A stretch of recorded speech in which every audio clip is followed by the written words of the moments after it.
Okay, it's time. How's everybody doing? Very excited to be here. Give me a quick high five. Let me know you can see and hear me. I'm not going to be taxing your bandwidth too much with the moving picture, but I wanted to start putting a face with the voice and welcoming everybody. We have 86 people who are already on this webinar, which is great. There goes 87. So I'm just going to ramble for a couple of seconds to make sure the people that are getting into GoToWebinar maybe for the first time have a chance to catch up to us.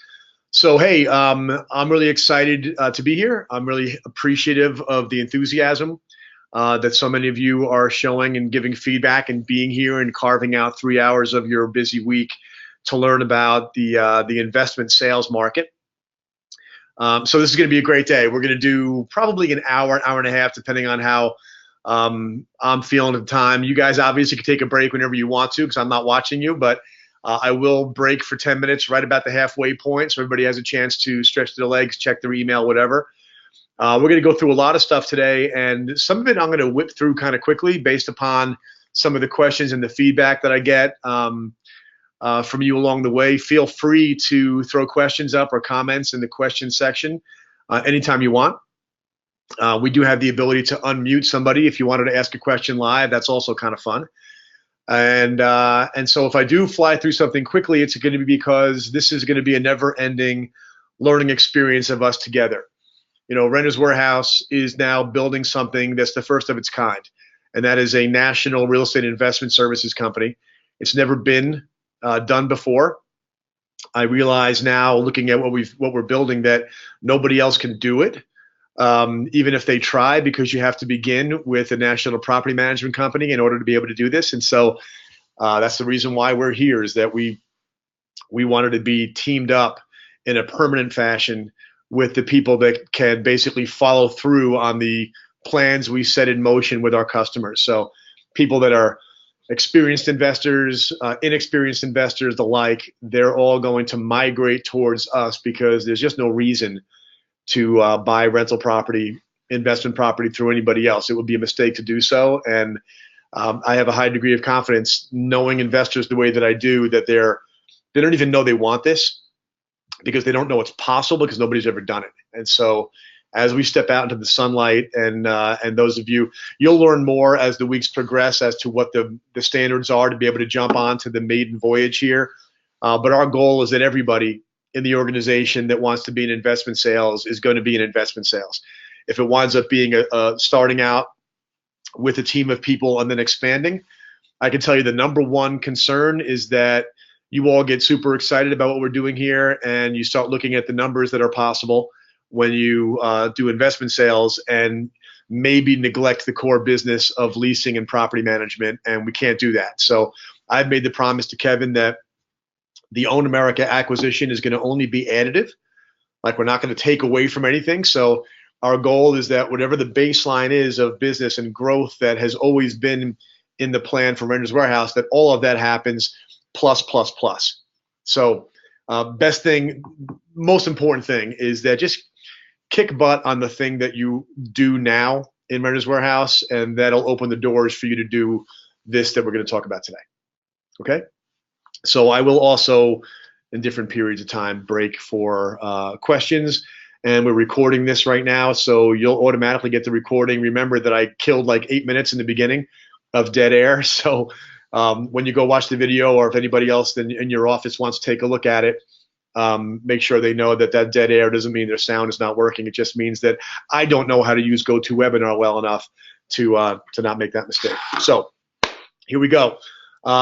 Investment certification. You see on the screen here, if the audio or something is choppy, go ahead and dial in. You should have that dial in on your screen somewhere or in your email. I'm going to pull my mug off the screen here. See if I can do that right. All right, and let's rock and roll. So first, let me kind of lay a baseline of what SFR is. SFR, of course, is single family rental, and this is properties with tenants and management in place. Okay, now somebody can buy a vacant property and turn it into an SFR, or as we've proven over the last several years, you can buy an existing SFR. But either way, the distinction is that it's a modest, dependable, long-term 8 to 10% return on investment, and you're going to learn all about ROI in this course. But it's basically nice, clean, tidy, rentable, occupiable houses. That's what SFR is. Why is that important? Because what SFR isn't, okay, is the junkers, the foreclosures, the flips. These are all things that you're going to meet clients that want to do that, and we may move in that direction, but we're not going to talk about it except in this very, very first part as something that SFR is not. Okay, so somebody might buy a dilapidated house, fix it up, and then rent it up and turn it into an SFR. But the reason I make the distinction right up front is that you go stop 9 people on the street and ask them, I'm sorry, you stop 10 people on the street and you ask them, what is real estate investing? And they're going to say, buying a piece of junk house and fixing it up and flipping it.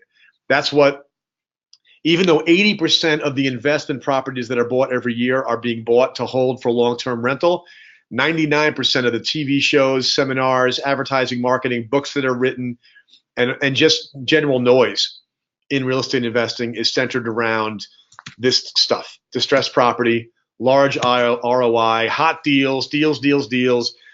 I never even use that term. And so the reason I'm so bent on this is that the flipping houses strategy of investing in real estate is risky.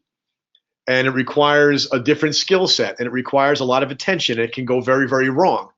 And we're not into that. Okay, we're into things going really right. We're into giving advice to people that's going to help them achieve these phenomenal long-term returns and long-term financial peace of mind and so forth, that people that are experienced and new all have the same, always tend to have the same long-term outlook, which is, I want to be financially bulletproof.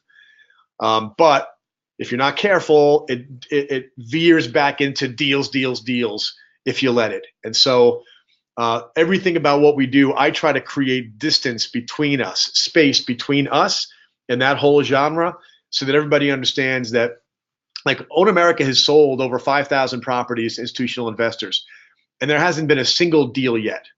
All right, everything is close to market price. If you get 5% discount on a property through our platform, you're doing great. We don't profess to be about that. And so for you, you may know, I'm sure you know investors. Of course you know investors.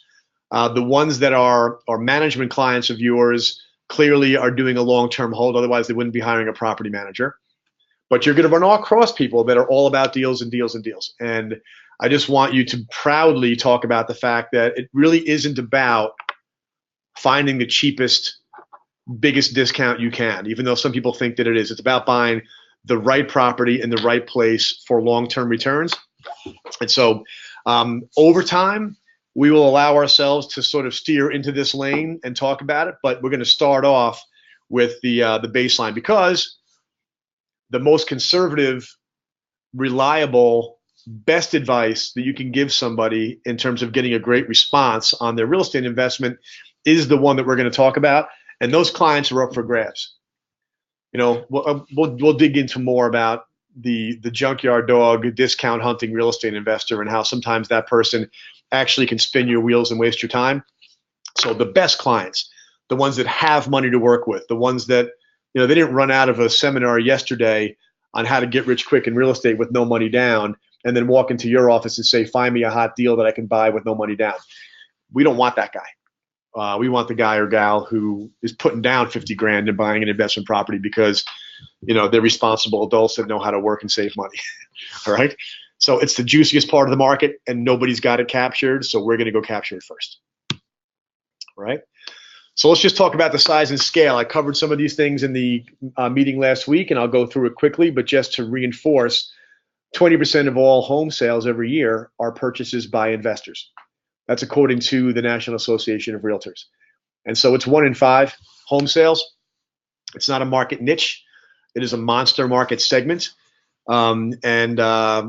Translating that to dollars, into units, it's been well over 1 million transactions every year, with the exception of the couple of years during the beginnings of the housing crisis, or the meat of the housing crisis, which, by the way, were the best time to buy investment property. So human nature is, when the prices were skyrocketing, investors were flocking. When the prices were plummeting, investors were scared, until 2011. All right, and then it really popped. So Um, and this, by the way, Andrew and Chris, guys from my team, if anything is going wrong on this, you guys will call me on my cell phone, right? So I'm just going to watch that on the side in case something goes wrong with the sound. You'll be the ones to let me know. But back to this, 1 million sales a year. It's actually 1.2 million. It'll show up that way for 2017 as well when those numbers ultimately come out. We're waiting for the National Association of Realtors 2017 number. It'll be the same thing. And so what that means is that in January, there's going to be 100,000 people that buy investment property, whether we're in this business or not. Okay? 100,000 sales in January. It's just our job to carve a couple of those out and send them our direction, right? This feels to me to be so doable, like candy from a baby, because I know that our competitors don't really know how to service these clients, right? Well, back to that for a second. It's just glorious to think about the fact that if there's going to be 100,000 in January, then 100,000 more in February, and then by the way, another 100,000 in March, right? If we are able to carve out over the next 5 years 5% market share nationally, being the first national company going after this market, if we lose and only carve out 5%, we've got a household name on our hands here. We've got a whale of a business. And what that means to every one of you is, it looks like some of the sound might have gotten bad for Ashley. Hopefully that's on your end. I'm basically, if it gets really bad for a lot of people, I'm going to dial in, but then you're going to hear through a telephone instead of through the computer audio, which tends to be nice and clean. So you guys will let me know in mass if the sound gets crappy for you on your side. Looks like it's okay for most, so hopefully Ashley, yours is back. All right, so yeah,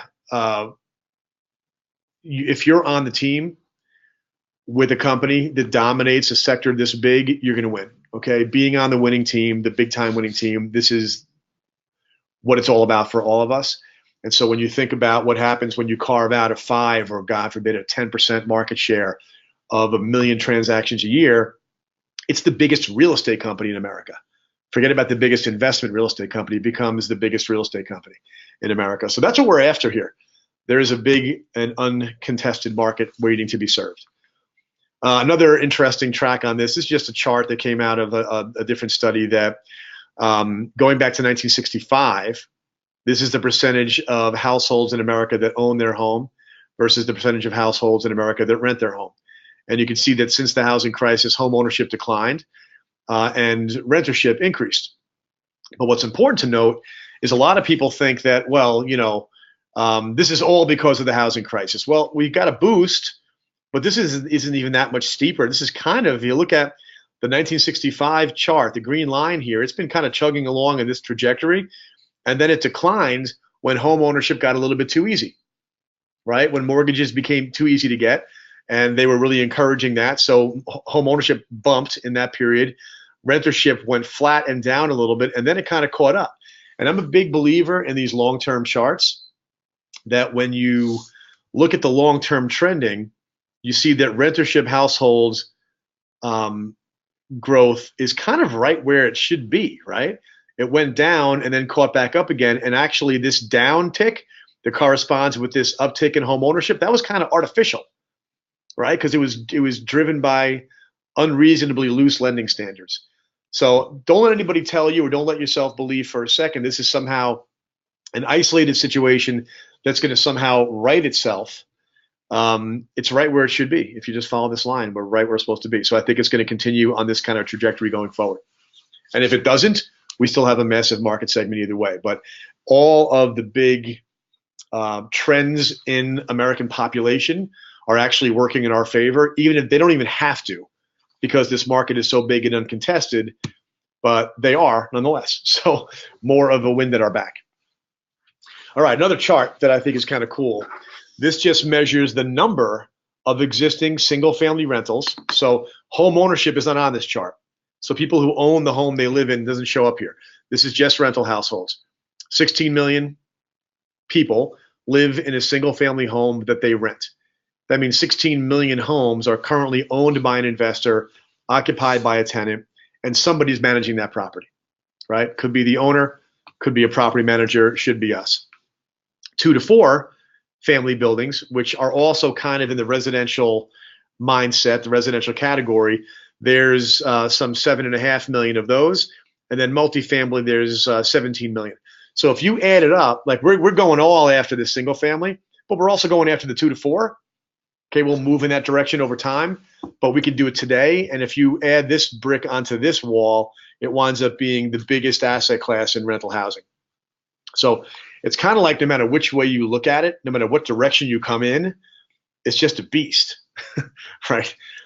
It's a beast. And I always love this data point here, that if you looked at 13% of all the households in America, which is what that is, that live in single family rentals, 13%, right? That's more than 1 in 10 families. You drive through neighborhoods of houses, and the presumption among a lot of people is that it's, all homeowners, but it's not. And if you just put this into context, we found that that's the percentage of families that drive SUVs. So that's how common this is. And I think I've made the point. This just breaks down for you. This is a very busy chart, so I'll draw your attention to a couple of key things. The left-hand column is the size of the portfolio. The next column is the number of investors who fit into that category, the number of units they own, and so on and so forth. But those three first categories, this basically says that of the, according to this chart, it's 17 million, but let the 16 million stick in your head. 16 million existing rental homes, because hint, hint, it's a test on the final. It's a question on the final. So 16 million, ignore this number. There are some second homes incorporated in here, but this was the best array of broken down by portfolio size that we had. So I wanted to share it with you that easily half of the investment properties, SFR, in the country are owned by an investor who only has one. Okay. But then there's 2.2 million investors that have between 2 and 5. Then there's 182,000 that have between 6 and 10. This green section is what we consider to be portfolios from the standpoint of marketing and selling portfolios. You can see that it gets pretty thin when you get to 1,000 and above. But these people here that have 1,000 and above, they get all the headlines when it comes to SFR. Blackstone, American Homes for Rent, but the real meat of the market are the people that you folks are the most comfortable with. Okay, so we're basically going to go out there and try to capture as big a chunk of these 2 white bars as we could possibly get, and all the rest as well. But this is where the real numbers come in, and these are where the people, when you get a large number of people that decide they want to buy their third, it can cascade to a massive amount of opportunity to the real estate people that sell investment properties to busy buyers. Okay, and then lastly, this is just another chart that shows all the way back to 75 the percentage of single-family households that are rentals. So I was talking about how 12% of households, 13% now, are rental households, but it's always been there. This is, again, more to reinforce the idea this is not a new phenomenon. Okay? So I did this on the webinar last Friday also, but I want to do it again just to reinforce for anybody who missed it, this idea that now that I've established that it's a gigantic market segment, I want to establish that it's up for grabs. So if I go and search Google for the term real estate, what I'm getting is, what is this about? Foreclosures? Let me go back to the homepage and do it in here.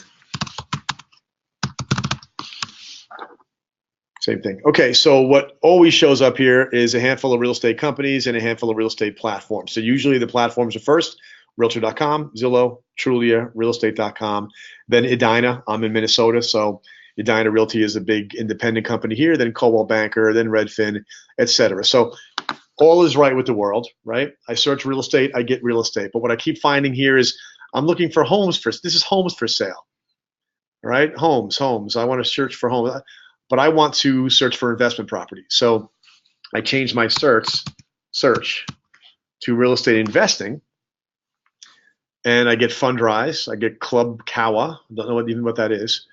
House flipping loans, no Zillow, no Trulia, no Edina, no Coldwell Banker, no Realtor.com. All right. In the future, you'll see Renters Warehouse in here. Okay. But that's an amazing thing in 2018, right? I could look for pictures of purple polka dotted frogs with 4 eyes and it'll show up in Google, but I can't find anybody who wants to sell me property for real estate investing. So that's me setting the table for the fact that as amazing as it is in 2019, an asset class that has been around since the Pilgrims landed, is not represented by any company or any industry. We're the first ones getting into this. And because we're starting off with property management capabilities all across the country and now adding in investment sales capabilities and then spreading that across the country, I just don't see anybody ever catching up to us, ever.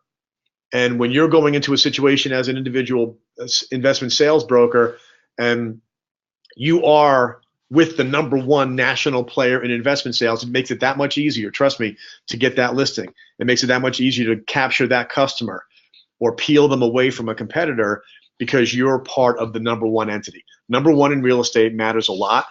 It's the reason why everybody in real estate tries to claim they're number one in something. Like Edina Realty is number one in Minnesota, right? But somebody's claiming they're the number one Coldwell Banker office or the number one real estate agent for Remax or the number one on Tuesdays when it's a full moon, right? Everybody's trying to figure out a way to claim number one. And the reason they do that is the perception is that all real estate companies and all real estate agents are the same. And they are in a lot of ways because they sell the same MLS inventory.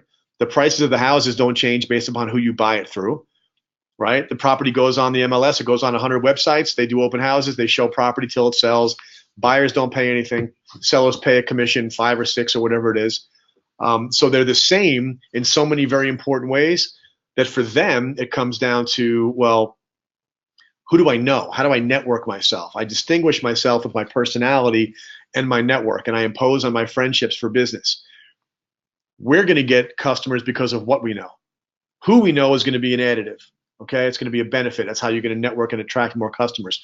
But what you know, the things you're going to learn here, and then we're going to learn ongoing, that's the way you want to be in business. You want to steal the customer away and attract the customer because they can't get what they get from you anyplace else. And I just showed you that nobody's even trying. So it's not going to be hard to convince the public that we're in a great spot. So what does it mean? Okay, uncontested market space, and that's a beautiful thing. If you've ever, I'm going to recommend a couple of books for any of you that are readers or audiobook fans. The Blue Ocean Strategy has become a real classic, a modern classic in business books. And the Blue Ocean Strategy talks about how if businesses can find uncontested market space, it's like a crystal blue ocean as compared to a red churning ocean, right? You picture sharks fighting over, some carcass or something. The red ocean is what most industries are. That's what real estate definitely is. Property management too. But when you combine real estate sales and property management, you find yourself in a blue ocean, uncontested market space. You then have the capability of capturing market share at will. And so the additional book, after you take a look at the Blue Ocean Strategy that is awesome, is something called Play Bigger. Play Bigger is a modern day, it's going to be a classic. Great book, and it talks about being a category king. That's their term. They could say category king and queen. But a category king is when you find uncontested market space and you dive in all the way and really go after it, you can basically capture, all the economics from the entire sector. All right, they paint a picture that if we actually go after category kingship in the SFR space with those 1 million transactions a year, there are companies that have gone in as category kings and captured 60, 70% market share because by the time anybody else tries to get their act together, you're so far out ahead. Okay, that's a $20 billion company. I'm not even thinking that big. But we do have the beginnings of something that could be that big because of how uncontested and how big it is. All right? So let's start talking about them, the investors themselves, right? We kind of put them on a continuum of individual investors. You folks are very familiar with them. Those are most of your customers. Okay. Jesse's asking me, is it called Be Bigger? It's called Play Bigger. Play Bigger. Okay, that's the book. So Blue Ocean Strategy and Play Bigger. And you don't have to read them, but if you're that kind of person, then I think you'll get a kick out of them. And you'll see that we're like right in the zone of what those books talk about. So individual small cap investors, we call them both, okay? Then we've got the entrepreneurial or mid-cap investor, and then we have the institutional large cap investor. So small cap, working with small amounts of capital. They want to buy one house or a second or a third. The majority of Renters Warehouse customers are small cap investors. As you saw, that's the majority of what's out there. Large cap investors, institutions, you have some customers that fit into that category. In Own America, has all of them as customers. They don't all buy every day, but they've all bought off of our platform. We know them all. So does Kevin and Kaz and Noel and folks on your team and John. So it's kind of like Own America is on the institutional large cap side. Renters Warehouse is on the individual small cap side. We've both been moving into the middle. And the entrepreneurial mid cap, that's the person who owns 6 or 7, wants to buy another 5, maybe wants to sell all 5 or 6 or 7. And all of them are different in terms of how you talk to them, but all of them are the same in terms of needing somebody to help them with valuation, needing them with helping to buy and sell property. It's very simple. Okay, and now I could add to this thing, they need property management. Either they're going to do it themselves, but the further along you get on this continuum, the more and more likely many of them are. If there's a super top quality property management company, they're going to opt for that also. And that's, of course, our goal.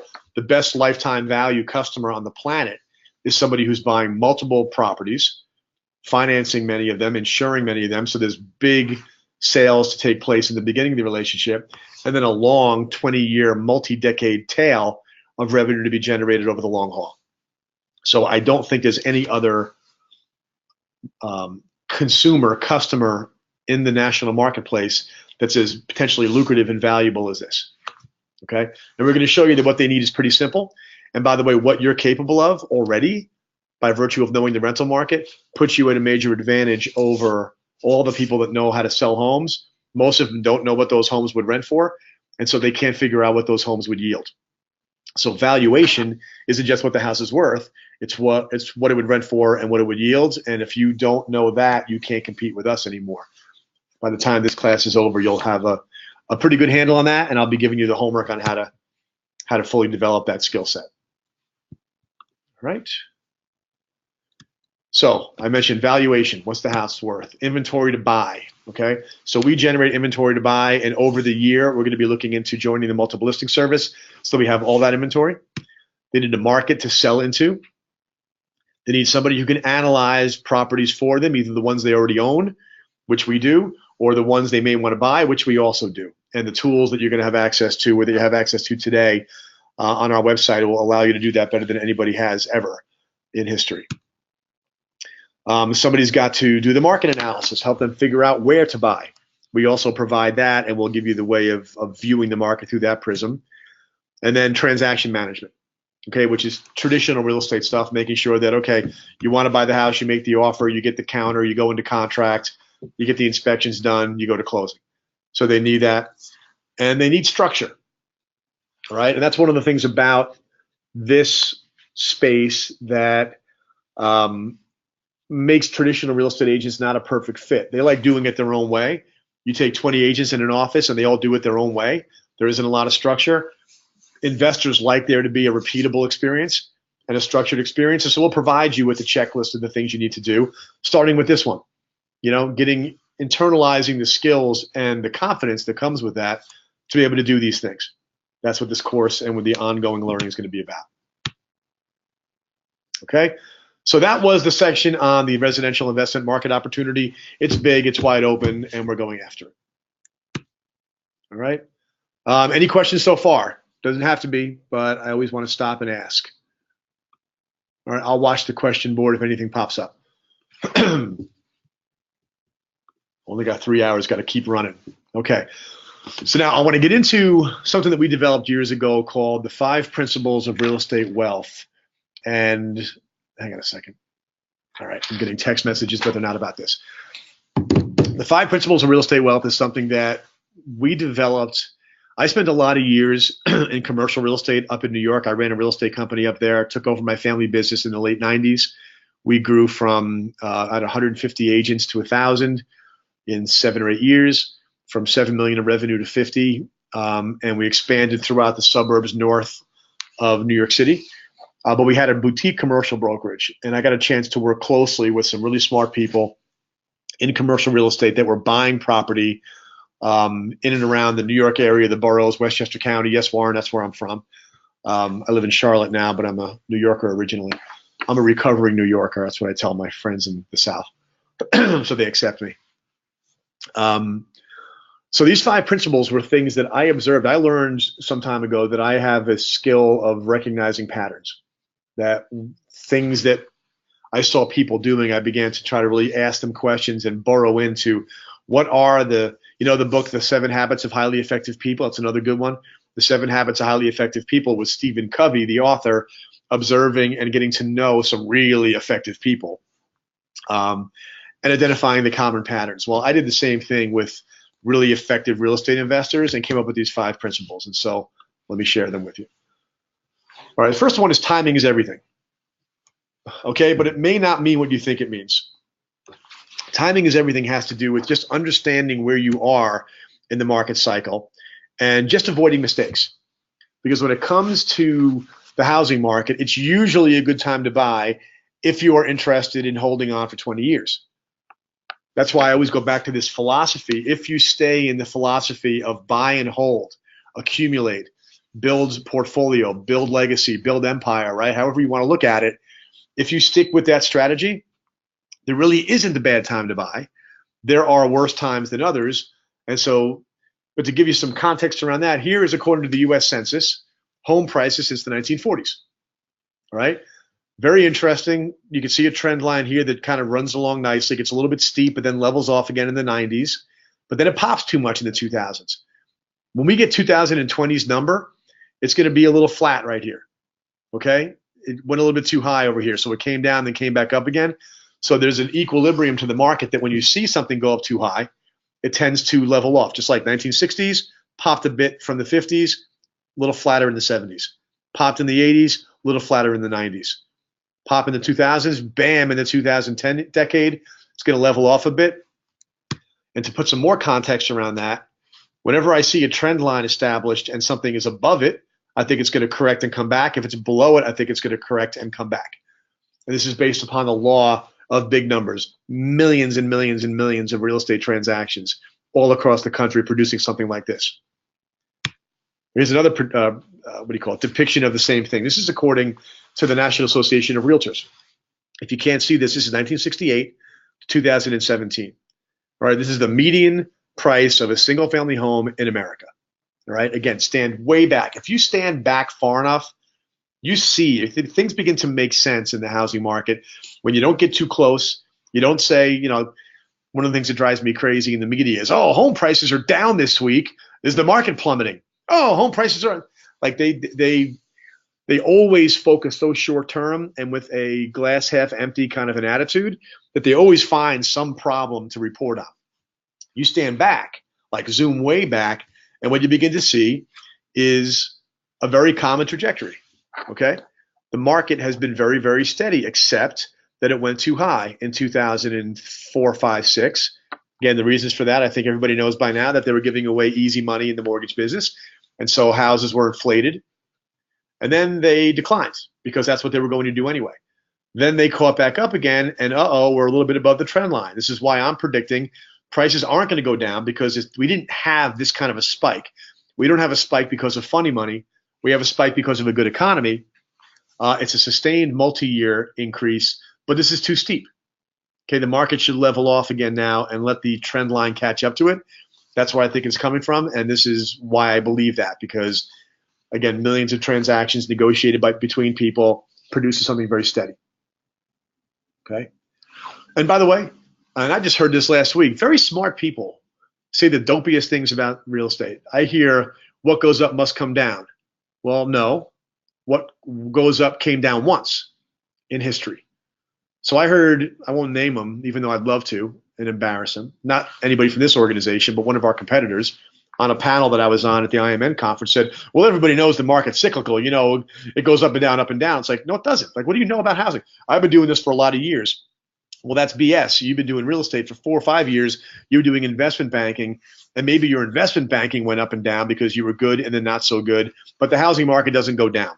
It went down this one time because of one isolated circumstance.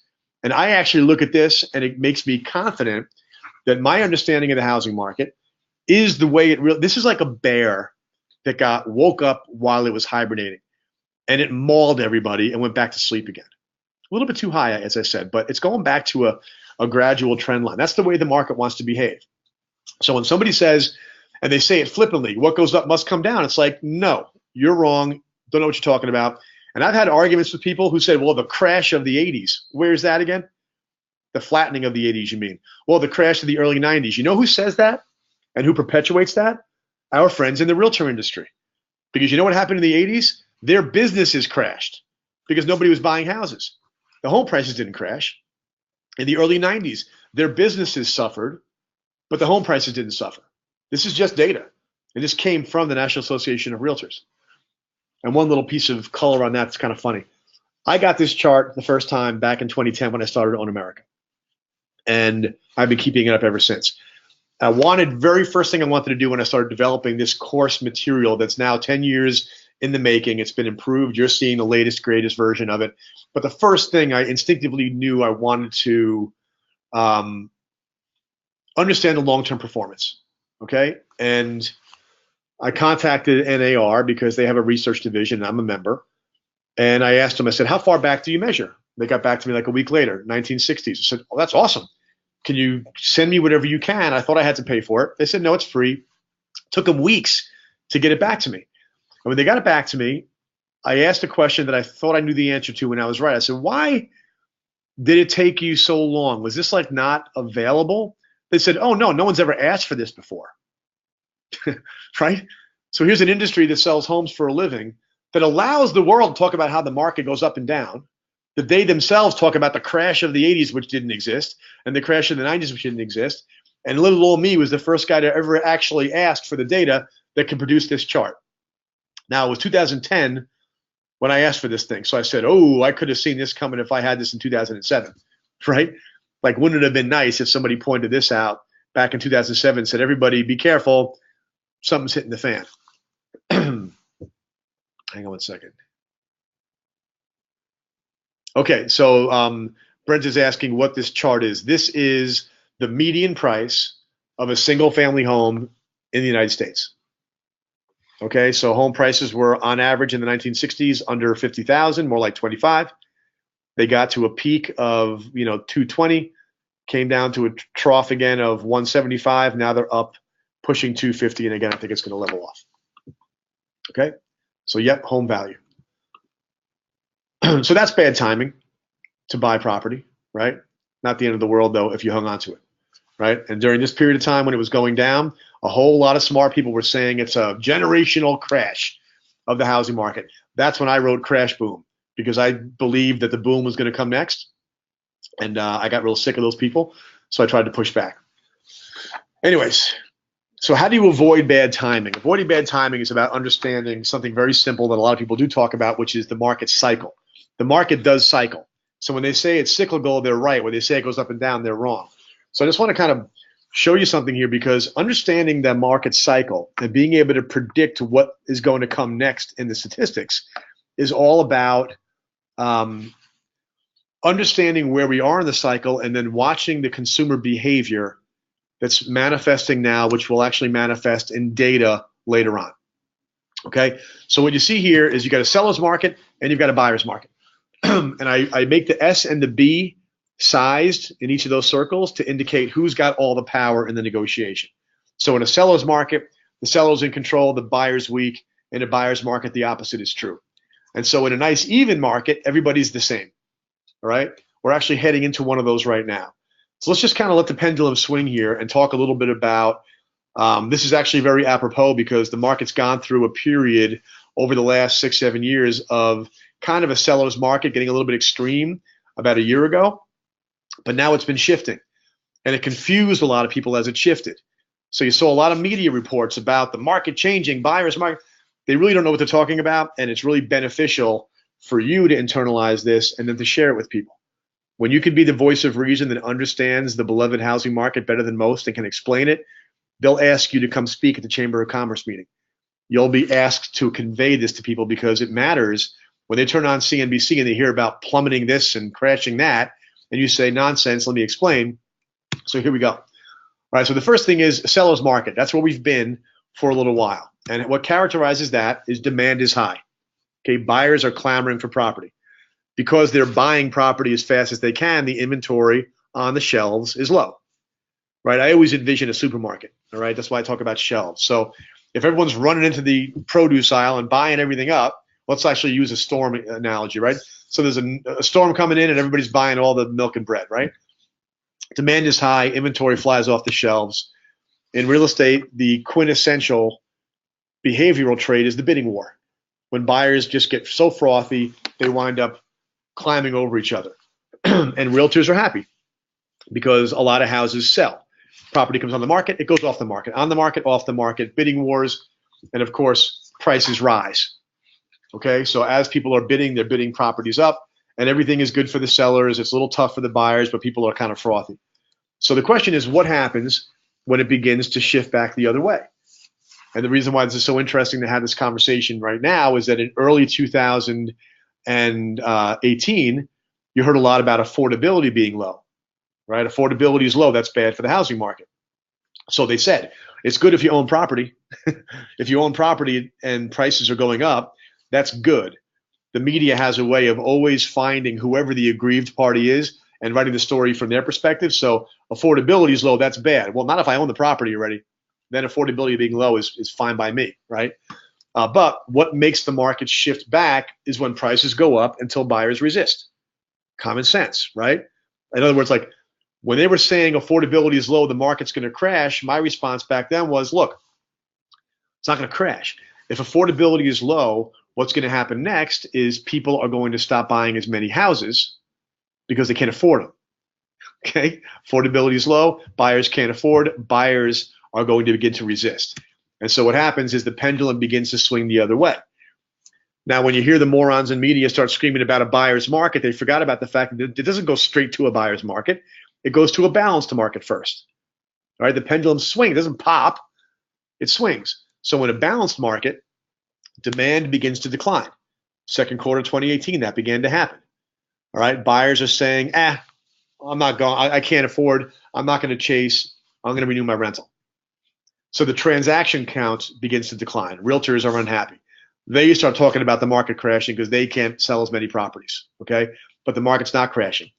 Inventory does necessarily increase, right? When the milk and bread are flying off the shelves, inventory is down.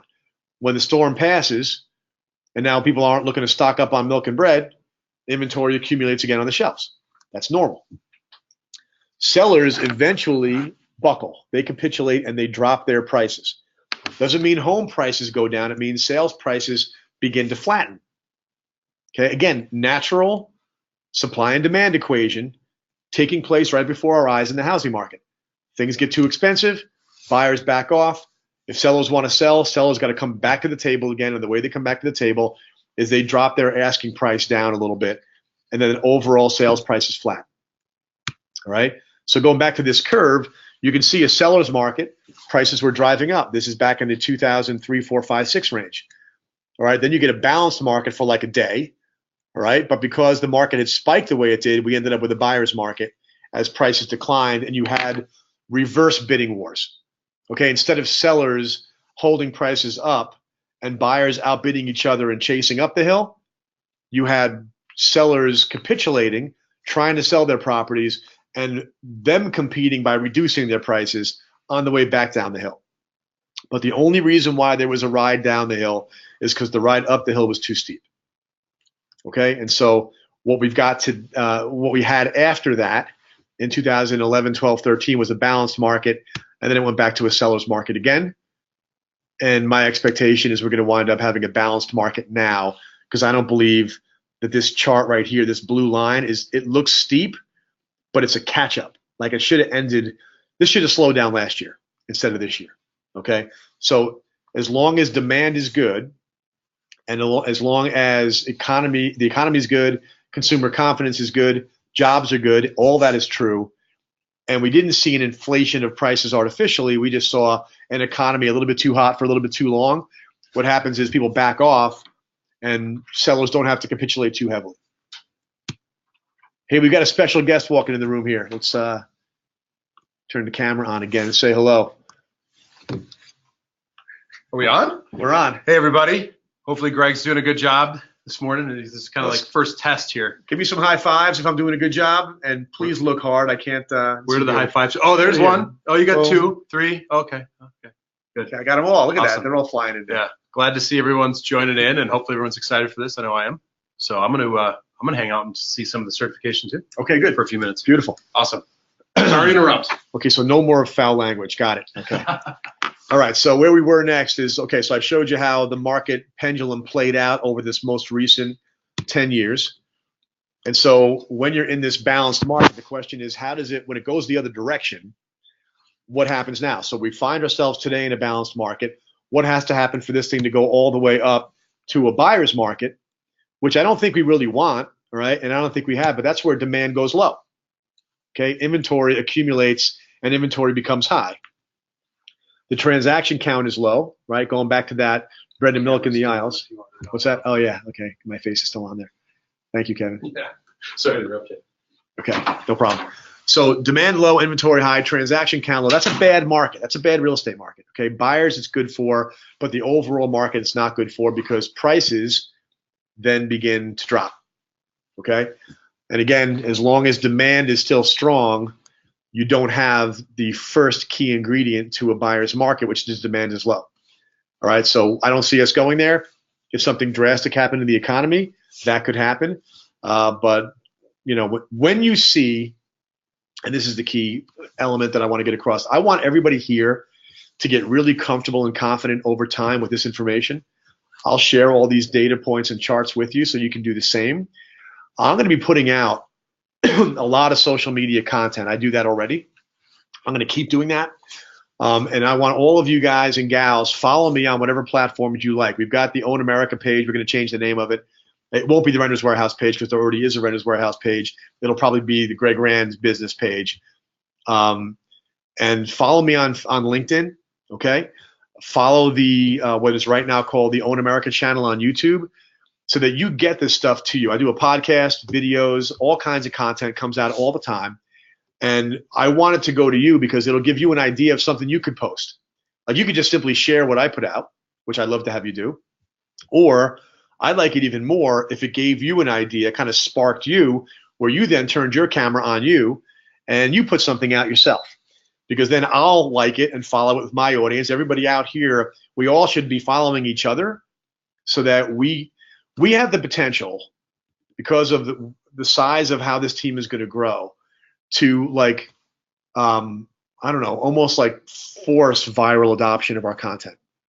Because if we all kind of get on board with the idea that we're going to share the things that we do that we like, and I'm not saying you have to, and I'm not saying you have to share everything, okay? I'm saying if something I put out you like, just like if something you put out I like, I'm going to pass that along, and we can kind of create our own viral push out to the market. And I want you to become the go-to housing expert in your area. Okay, that is a really good position to have. People wind up asking you, like I get in media all the time because I'm not trying to be a contrarian. It's just they don't know what they're talking about. And so they constantly get it wrong. They constantly junk analyze these things.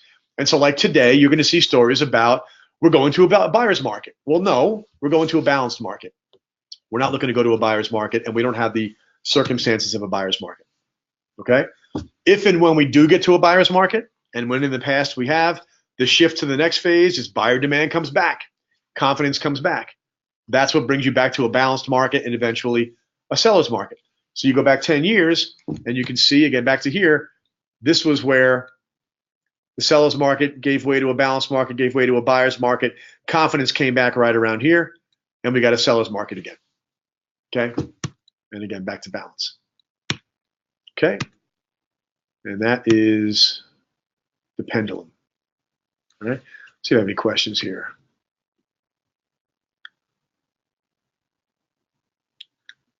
Personal opinion, besides supply and demand. Okay, this is a good question from Garrett. Okay. Besides supply and demand, it seems to me that agents tend to drive the seller's market as well.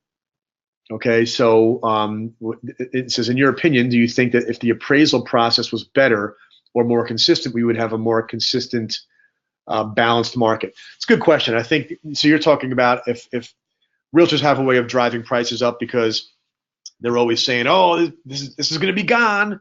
This is a nice house. It fits you perfectly. You should increase your price. Go get it. And they do drive some froth sometimes in the market. But the industry does not it's not long on credibility when it comes to that kind of stuff. Everybody knows what they're about when they say buy, buy, buy. The chief economist of NAR hasn't found a real estate market he didn't love yet, right? So, although recently they've been getting on the bandwagon with the negativity. So they went from wrong, lack of credibility, always rosy, to wrong because they just don't know what they're talking about. If you're sensing an attitude on my side of this, you're right. I feel like there is a desire to root for a housing crisis. Don't know why. I could speculate, but I'm not going to. But there's a desire to root for a housing crisis, and I hate that. I think that it was much worse last time around than it would have otherwise been, much more painful. I think a lot of people walked away from houses they shouldn't have walked away from because they thought the market was never going to come back, because junk analysts said the market was a generational free fall, and it wasn't a free fall at all. It was simply a correction. All right? So back to the point, I'm going to constantly be putting stuff like that out. Feel free to take it, put your spin on it, share it. Click the share button yourself to make it easy for you, but become a fountain of information, common sense content, and analysis of the housing market, and you'll build the following for that reason. Okay. I've already kind of covered this, all right? So that first principle of timing is everything. What I really meant by that is that you could avoid mistakes by avoiding the worst possible timing, but the truth is, it's a play on words. Timing is that you need to have a lot of time for your investments to manifest. Okay, so if you get people to think in terms of long term, then timing is not an issue because their timing is 20 years. Does that make sense? Hope so. Okay, number 2, what kind of timing we have here? Speaking of which, okay, I'm good. Principle number 2 is buy to hold. Now, when I say that, buy and hold is the typical phraseology. Buy to hold means no matter what you do, even if you are a flipper, if you come across people that want to flip and you want to sell them property, more power to you, more power to them, but you add a huge amount of value to them if you make sure that they ask the question, what would this house rent for? Okay? And how to avoid mistakes in flipping has everything to do with insisting on buying a property that you have to flip in order to make your money back because you couldn't rent it. So, for example, here's 2 different investment property possibilities, right? There's that nice, clean, single-family, 3-bedroom house, and then here's the more luxury house that people who are flippers usually drool over, all right? And if I'm an investment salesperson and somebody says they want to make flips, the questions that I would ask on these 2 things has everything to do with what would happen if you tried to flip and you couldn't, right? In some scenarios, you lose, and if you lose in real estate investment, you didn't do it right. You didn't do it well. It's under your control enough that you left yourself open to too much potential downside. So as an example, let's just take these 2 things side by side, okay? One's a modest house, one's a luxury home. One, you'd get modest ROI. One, you have high ROI potential. The drooling flipper sees that and says, I can buy that house. That's $1 million house that I can buy for 400 grand because it's a wreck. And I can fix it up for 150 grand. I'm in for 650. I'm going to make $400,000 on this deal. I'm going to get rich quick, right? On the other side, it's I'm going to buy a house. I can do improvements to it. I can make a small ROI, but one way or the other, I can always rent it out and keep it. And the other one, I can't rent out for a profit because usually $1 million houses do not have, or even $600,000 houses don't have a positive cash flow if you rent them out. And I've seen people lose in real estate investing because they just went for the flip and never even asked a question. So the value that you provide to a flipper, they want to go out and find deals. You may or may not be able to find them deals. I wouldn't spend any time trying if it were me. But if you get pulled into that and you want to do it, always insist that they become aware of what the rental market would be for that house. And if the house they're thinking about flipping doesn't have enough rent to cover the expenses, you pointing that out to them is a huge value. Because you're basically saying, hey, look, I know what you're going for, but you need to just know one thing. If your plan doesn't work out, you're screwed. You're going to lose money. If you just lowered your expectations a little bit, go buy 2 or 3 of these smaller, more modest houses, make less money on the flip, or better yet, keep them. but put yourself in a situation where there really isn't much of a downside. The worst case scenario is you hang on to it until, and rent it out until sometime in the future. Okay. All right, that was number 2. So 2 is buy to hold. All right, the intention can be to flip, but you have to ask the right question so you avoid mistakes. All right. Number 3 is cash flow is staying power, and we're going to do this before the break. Get the math out of the way. This might be something some of you are familiar with, but this is a formula that I think is one of the reasons why the real estate industry has left this alone. This is just not math they're comfortable with, and it is so simple. All right, so I'm going to walk you through a couple different times, and I'm going to be asking you to do some calculations after the class on cash flow and net yield calculations by hand, just to really internalize the formula, because then you'll let the computer do it from now on, right? Our system does all of this for you, but it's really important for you to know what the makeup is of this formula. So this is a small business, okay? A house is a small business. And so you've got income, it's called rent. You've got operating expenses, the cost to run that business. That gives you something called the net operating income, NOI, okay? Very, very important number. That's basically after you collect your rents and pay your expenses, how much do you have left over? It doesn't include your mortgage payment. That comes after the NOI, okay? So you could analyze a property for NOI, whether you have a mortgage or not on it. That's the first analysis, because that shows you can compare 2 houses, 10 houses, 20 houses, 20 different markets, and come up with what the NOI is, and then figure out what you're doing for financing. So after NOI, which is your leftover income, you pay your mortgage, and what you have left at the end is cash flow. So rent minus operating expenses equals NOI minus financing costs, mortgage payment, equals cash flow. Okay. By the way, everybody should have gotten an email from Kevin. I know he sent it, so hopefully you got it, that has all of these slides in a handout. I don't know if anybody wanted to print that out. I wanted to give you the option to print it out to take notes or whatever. But either way, you've got this in your inbox. And so these formulas that I'm showing you, if you're jotting them down, great, but you've got them on paper there. So let's break out each of the different categories, starting with rent, all right? And we're going to use a real example of a house with an asking price of $250,000, okay? And we're going to say the house is renting for $2,000 a month. That is the annual gross income. But annual gross income is in a perfect world, right? And you have to do something to assume a vacancy rate, okay? We usually put a 5% vacancy rate on a property. That's a conservative number, meaning it means that you're doing a good job keeping something occupied. That's why they should hire Renters Warehouse, because we'll keep it occupied. It means that every couple of years you're going to have turnover, you're going to have a down month, and then replace it. So a 5% vacancy rate is basically assuming there's going to be some turnover, but it's basically minimal, but it's still important to put it in there. Okay, it's a signal to professional investors that you know what you're doing when you put conservative things like this in there. All right, and so what that gives you is your effective gross income. So gross income minus vacancy rate equals your effective gross income. How much are you effectively going to be collecting?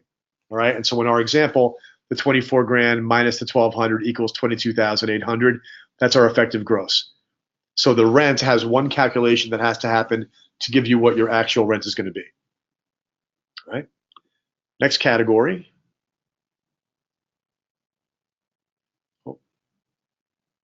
Russell asked a question. He didn't get something I said, but I don't remember what it was. It was a couple minutes ago. Sorry. If you want to expand on that, Russell, I'll try to answer that. Okay. Oh, you didn't get the email. Okay. Could you ask your sales director or regional manager, or just email me, greg@ownamerica.com, and I'll send it back to you. But if you can get it while I'm doing this, then you have it on hand. It's like 20-something pages, and so you may not want to bother printing it now, whatever. But anyway, so now to the expenses. We did rent. We qualify what is a calculation on rent. Now we do operating expenses. Real simple. Property taxes. Homeowners association dues, if there are any. Insurance. That's property and casualty insurance. So not renter's insurance or anything like this, basic P&C, homeowners insurance, so to speak. Property management. I have 8% property management in this formula. I realized just now that I should have changed that to what Renters Warehouse actually charges, but I didn't get to it in time. But we have, we use that assumption. We'll use the real numbers in the future. And then a reasonable number for repairs and maintenance. I have 8% in here, so 8% of the gross rent being set aside for repairs and maintenance. That's an important point, actually. We'll dig in more over time, not today, but on this subject is that people who get surprised by repair and maintenance things, that's an annoyance for them that can sort of be diminished if you told them up front that you should take 8% of your rent and put it aside in a side account, so that when you get the phone call that something broke, it's not like taking money out of your pocket, it's taking money out of the account you set aside. We actually have our website programmed for a 10% repair and maintenance allowance, just to be even super conservative, all right? But that's it, all right? Taxes, HOA, insurance, management, and repairs and maintenance. Does not include the mortgage, okay? All right, so in our example, I'm just using round numbers of a $10,000 between all these things together. They miraculously are $10,000 even, all right? So we've done rent, now we've done operating expenses. So one of the things that you can sort of get this into your head is that a good rule of thumb for total expenses is 42% of gross rent, all right? That number comes from literally tens of thousands of properties that we've analyzed for several dozen major institutional investors, that they bake in every possible expense, and they're super conservative about it because they've got the microscope on them on Wall Street, and usually it winds up landing there. So when people, if you're doing a back of the napkin analysis and you want to try to figure out what expenses are, you can use 42% and you're not going to be exaggerating on the downside. If anything, you're exaggerating on the expensive side, meaning you're giving people conservative input and advice at every turn, so that they want to believe that the investor market is wrought with pitfalls. We want them to believe that navigating it with us is how you avoid those pitfalls. So rule of thumb for expenses total 42%. Okay, so how do we calculate NOI? Well, our effective gross was our rent minus the vacancy. Our operating expenses was $10,000. And so our NOI is $12,800, right? So think of it this way. If I wrote a check for $250,000 to buy the house, I would make a profit of $12,800. So now we want to express that dollar figure as a percentage. That has got two names. A lot of people throw around cap rate. Cap rate is a little bit looser. It's used in commercial real estate. It doesn't always include everything. Net yield is the proper term in professional SFR. So that's the one that we use. I recommend that you use it also. So net yield is if you bought the property, if I invested my cash with no mortgage, what would be my annual return? That's what this formula basically means. Okay? So in this case, my NOI in our formula was $12,800. I paid $250,000 for it. So I divide the smaller number by the larger number to figure out what percentage of 250 the 12.8 is. And in this case, it's a 5.1% net yield. So that means if I plunk down $250,000 and I hire professional managers and do all the right stuff, I'm going to make 5.1% on my money, just on the yield. Doesn't count the appreciation. So if the house is worth 3% more the following year, I've got my 5% on yield. I've got my 3% on more value in the property itself. Now I've got a combined 8%, and there's where basically SFR just strolls right into an 8 to 10% return without breaking a sweat. There was no heavy risk taken on this investment. It was paying asking price, renting for market rent, paying all the expenses, hiring professional managers. I'm getting 5 on my net yield plus my appreciation. Now, one of the things that sometimes throws people about net yield is the idea that as the price declines, the net yield goes up. It's counterintuitive to some people. Let me just show you in one quick slide why that is. So I paid $250 for the property. Let's imagine for a second that I instead paid $225.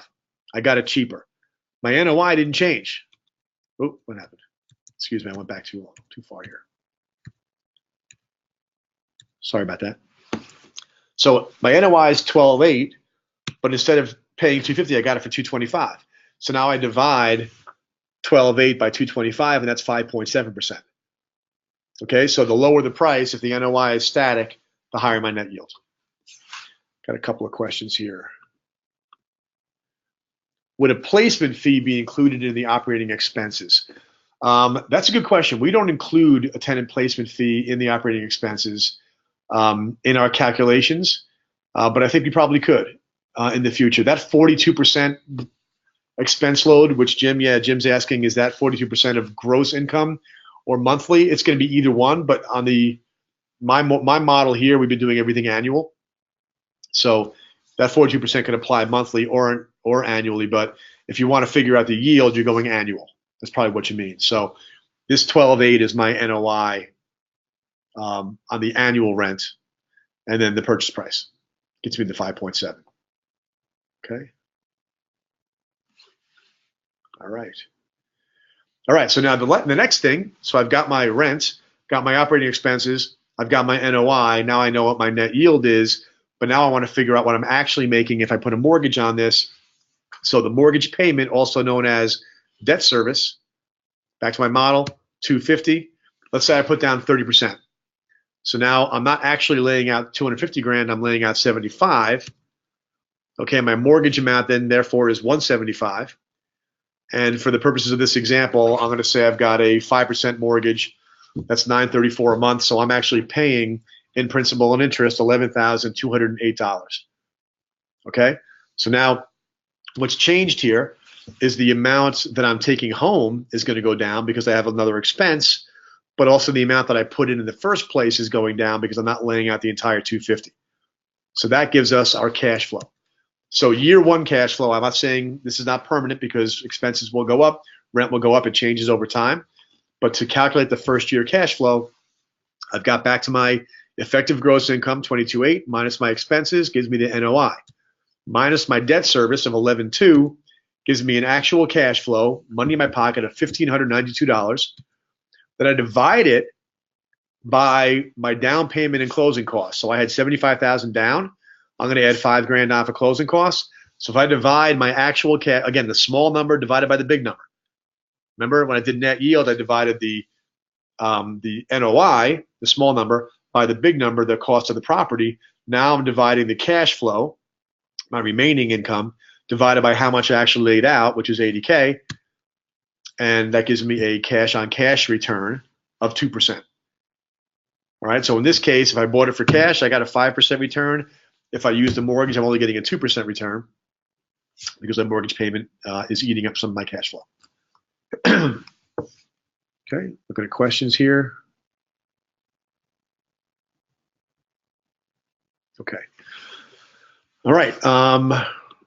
So I'm going to run through it from the top just to give you all the numbers on one page. Okay.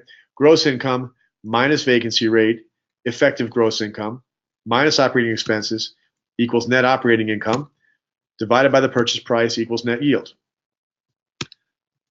Gross income minus vacancy equals effective gross minus operating expenses equals NOI minus debt service equals cash on cash return divided by the cash investment equals cash on cash return percentage. Okay, so it's a lot of math in 5 or 6 minutes, but hopefully what you came away with is two things. One, this is very straightforward. Okay. Two, if you run these numbers on multiple properties, and again, we're going to get together on Fridays and we're going to do stuff on Fridays, and I'm going to assign homework to anybody who feels like doing it. And I make a note right now that why don't you pick a property, one of the ones that you recently leased, figure out either what the owner paid for it originally or look it up on Zillow and figure out what it's worth today and run the numbers. Okay. You can figure some of these things out. You can use estimates if you don't have all the information, but start doing this, right? You know, like if you were to take your market area and say there are 3 school districts that are kind of in the footprint that I do most of my business, so maybe there's 5. I'm going to pick one typical house in each one of those 5 places, and I'm going to do this formula, pencil, paper, calculator, and just see. You'll learn based on doing it one time that, okay, so a similar 3-bedroom, 2-bath, built since the 1970s in this school district is a 6.25% net yield. It's a 5 3/4 in that one. It's a 6.1 in that one. It's a 5.1 in that one. If you do that homework, folks, you just did something that probably nobody in your market who sells real estate's ever done. Okay, it's just that rare to actually run through these numbers. And if you do that, not only will you learn the market, but you'll internalize this formula. And once you own it, you own it. It's like riding a bike. Once you get it, it's inside, right? And then we'll show you over time using our technology to do it automatically. But I really recommend that you do it by hand a few times to get it into your brain. Okay. All right, that was principle number 2. So number 1, timing is everything. Number 2, I forget what number 2 was. I'm going to rewind and start again. Principle number 3, net yield equals staying power. We just did that one. So 2 was buy to hold. Buy to hold. Timing is everything. Buy to hold. Net yield equals staying power. And why that's so critical is that net yield, as we said in the buy to hold segment, if you're generating a positive cash flow on the property, you really can't lose, right? A lot of Renters Warehouse customers were underwater on their homes when they hired you to manage the property. If they were generating an income from the home, they really didn't lose. They were you bulletproof them from the housing crisis. It's a big deal. A lot of folks ran away. They left the keys in the door and let their credit get destroyed while they went into foreclosure. Your customers said, no, I'm going to hang on to this thing. And they made a little bit of income every year. Now the market recovered. So they were able to see, like, you lived this one. Principle number 3 is what Renters Warehouse is all about, right? Net yield gave your clients staying power. The market recovered, and they won because they had the staying power, right? And let's see. Yep, we still got 15 minutes before the break. Number 4, leveraged appreciation equals wealth. This is a biggie. This is the thing that a lot of people kind of dismiss because they don't really know how to calculate appreciation and they don't understand the power of this. So let me show you. All right. Leveraged appreciation. These are 2 charts, and this is outdated. I did this back in 2015. It was a lot of calculation. I didn't do it again since, but it makes the point. So forgive the fact that it's not up to the minute, but the point still stands. During this period of time, from 1968 through 2015, the housing market was up 1,014%. The Dow was up 2,481%. Okay? And they ended up in the same place, as you can see, but they began in very different places, right? The Dow Jones, housing was at about 20,000, 25,000 median sale price at that time, and the Dow was substantially lower than that. So the difference in percentage, even though they seem like they're close down here, they're not close at all on the left-hand side. And where they end up in a close place, the difference was almost double in terms of appreciation. So the assumption is the stock market is a better place to put your money than the real estate market, right? Wrong. Wrong. And here's why. Leverage. All right, so if I had $100,000, okay, and my $100,000 house, let's say I bought a house for $100,000, and it went up 2.5%, which is less than the national average historically. I would have at the end of that year a house worth $102,500, right? Pretty straightforward. So my return on that investment, just on a cash basis of the appreciation, is $2,500 or 2.5%, right? Not necessarily, because let's imagine for a second that my original investment was only $25,000. So now I'm not talking about the rent and the yield and any of that anymore. Now I'm just talking about the appreciation part. Because I put down $25,000 on a $100,000 house, I only put $25,000 at risk, and I made $2,500 in equity because the appreciation is applied to the total value of the house, not just how much I own, because I have a mortgage. So that 2.5% is actually 10%. I put $25,000 in, and I got an additional $2,500 worth of equity a year later. That simple fact right there, that what appeared to be a 2.5% return is actually a 10% return, has massive implications. So let's go back to this chart over here again. Housing and Dow, up those percentages. Same chart. If I put $25,000 into a house in 1968, and I ignore any cash flow, just straight up, I bought a house for $100,000 with $25,000 down, that house would be worth $1.1 million all these years later. Okay? The same $25,000 in the stock market would have produced me $645,000. Not a bad sum, but what appeared to be double the return based upon the top line of the indexes actually is a double return in terms of real dollars if I utilized a mortgage to buy the property. That's the power of leverage. Okay, you can actually control a higher dollar volume of property, that when that dollar volume goes up because of appreciation, it's actually being applied to how much you actually put down as opposed to the total value, and the impact over time can be really, really dramatic.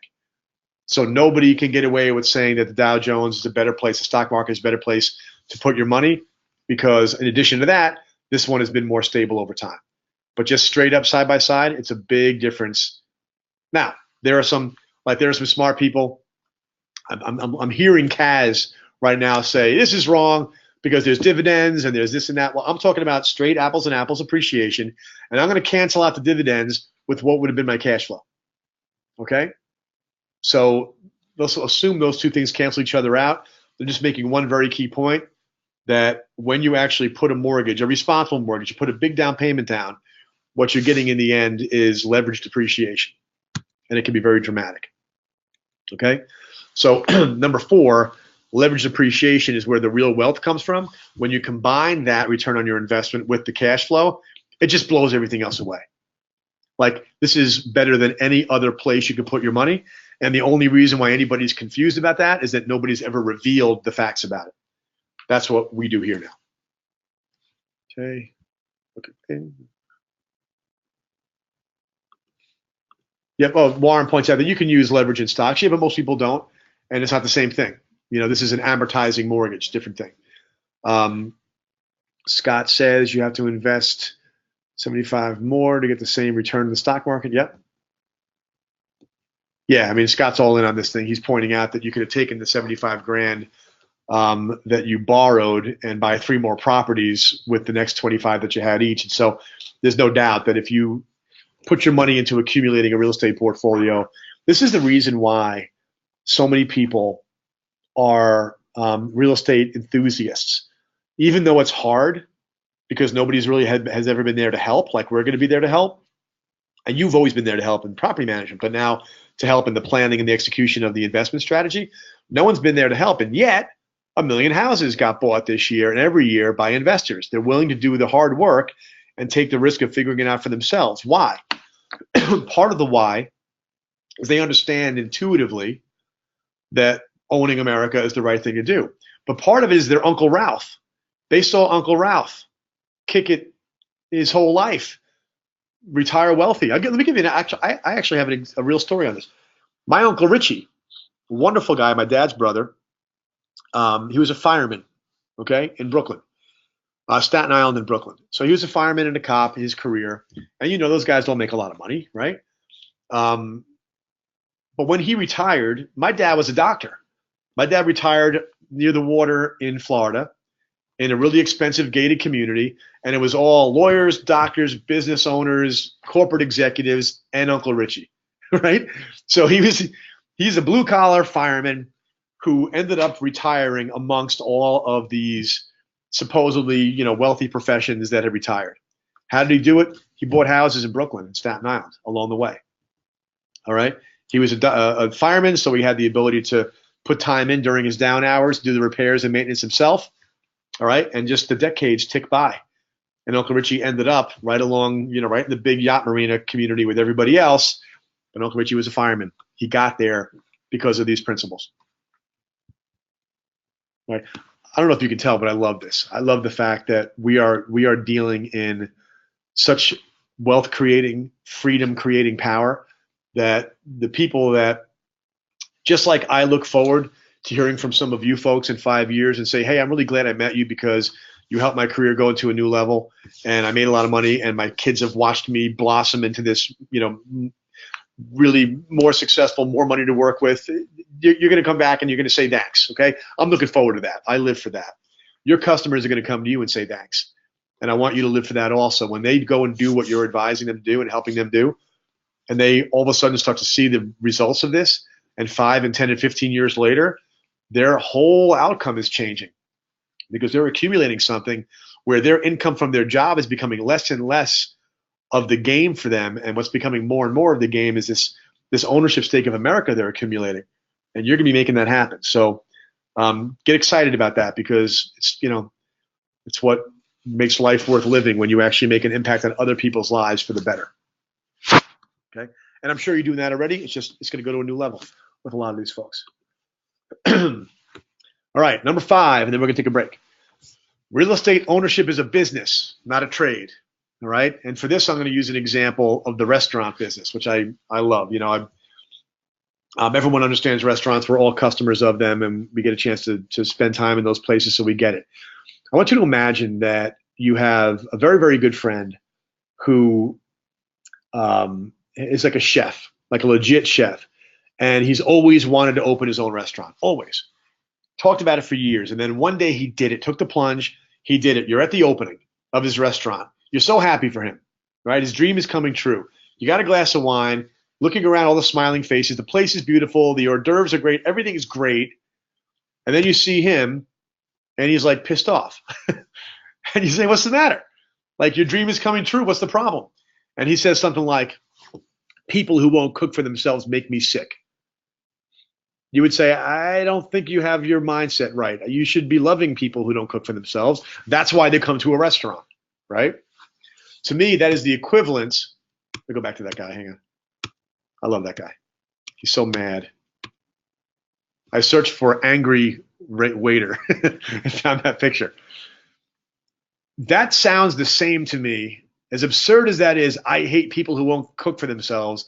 That's as absurd as I think it is when somebody says, oh, these damn tenants, oh, I don't want to invest in property. I don't want to get that phone call at 2 in the morning with the clogged toilet. Now, I know if they're smart, they hire us. We handle that. I always laugh about the clogged toilet thing. Like, nobody draws attention to a clogged toilet. They either fix it themselves or they skulk away and hope somebody else does. But they don't start ringing the alarm bell and tell everybody about their accomplishment.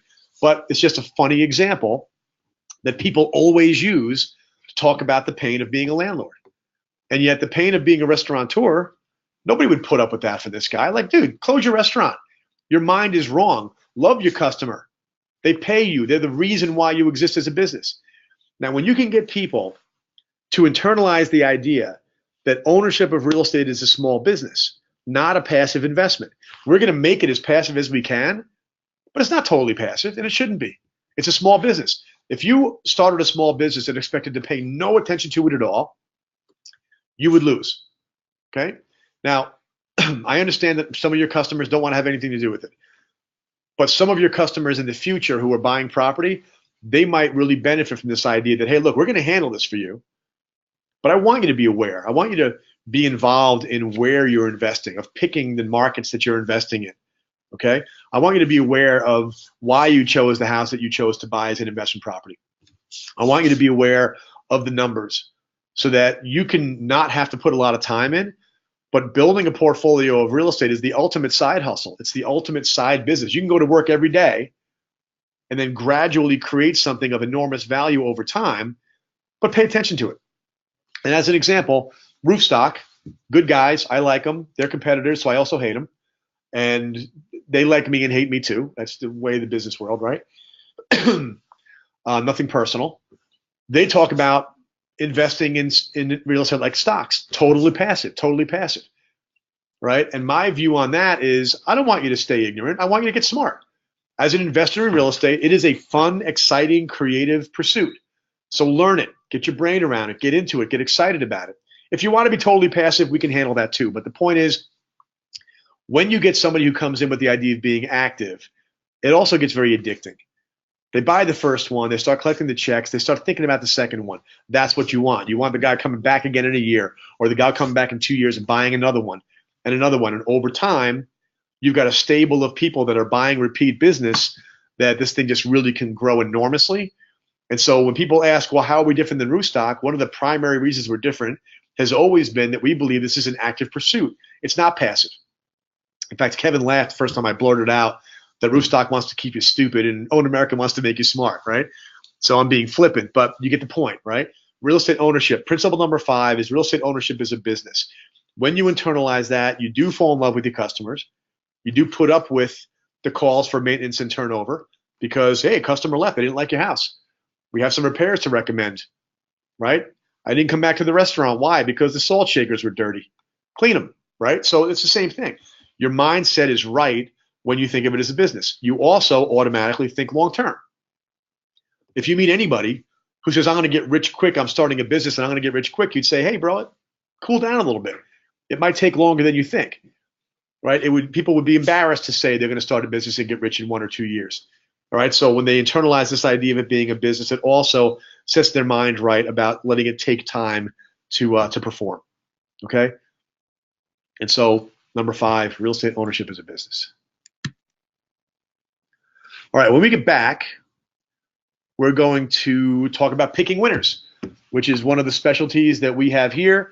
It's one of the reasons why the big investment firms that were our biggest clients came to us, is we have a knack for having the data turn into knowledge in the market and pick winning markets and then pick winning properties. So we're going to actually, if you want to throw an address into the questions thing, I can't do them all, but give me an address of a house you want to analyze, and we'll use the Own America technology to do an analysis of it. Maybe we'll try to do 2 or 3 of them.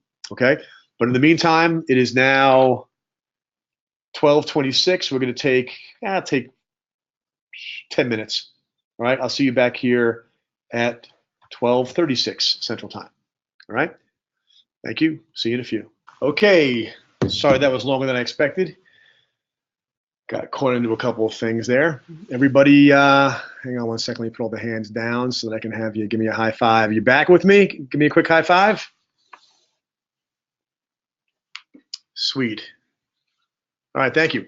All right, so picking winners, that's the term that we use for picking a winning real estate market and then picking winning properties. And so let me rifle through one quick thing on the slides to set the table, because picking winners is about it's definitely not about finding a steal. I just never believed that. I know that there are a lot of people in real estate investing who are going to disagree with me, but I've seen a lot of people pick losers because they were getting them cheap.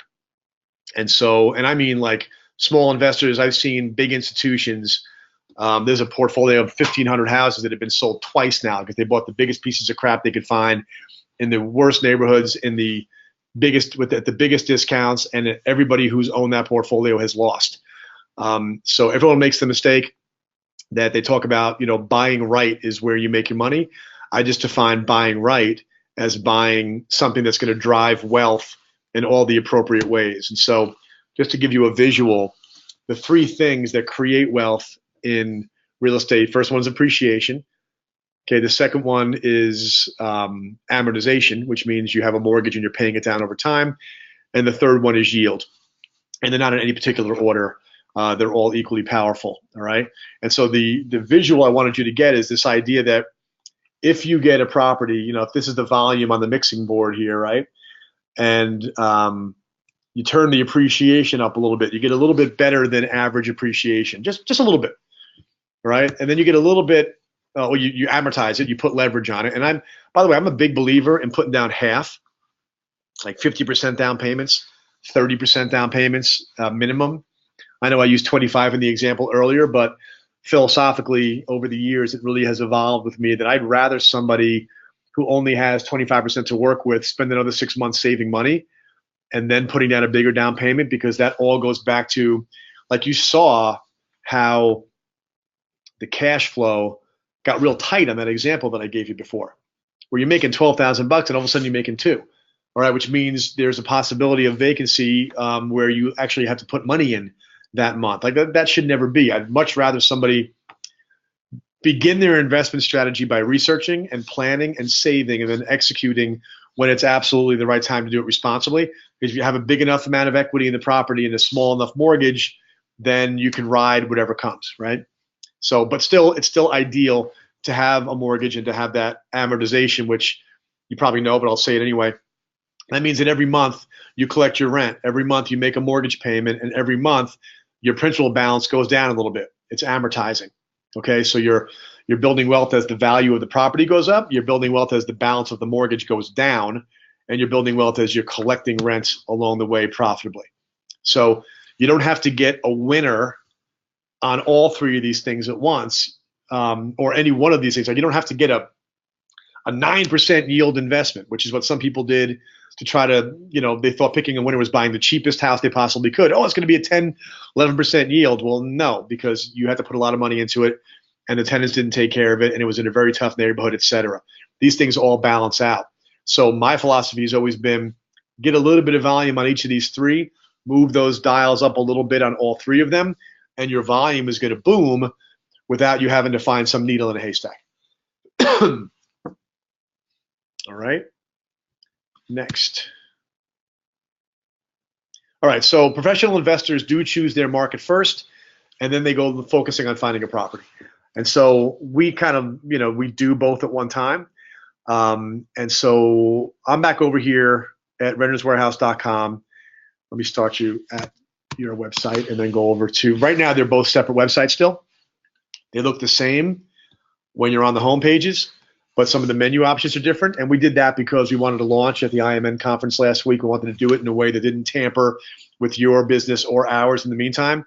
And sometime over the next 60 days, it'll all be merged under one site, and you won't see any difference at all.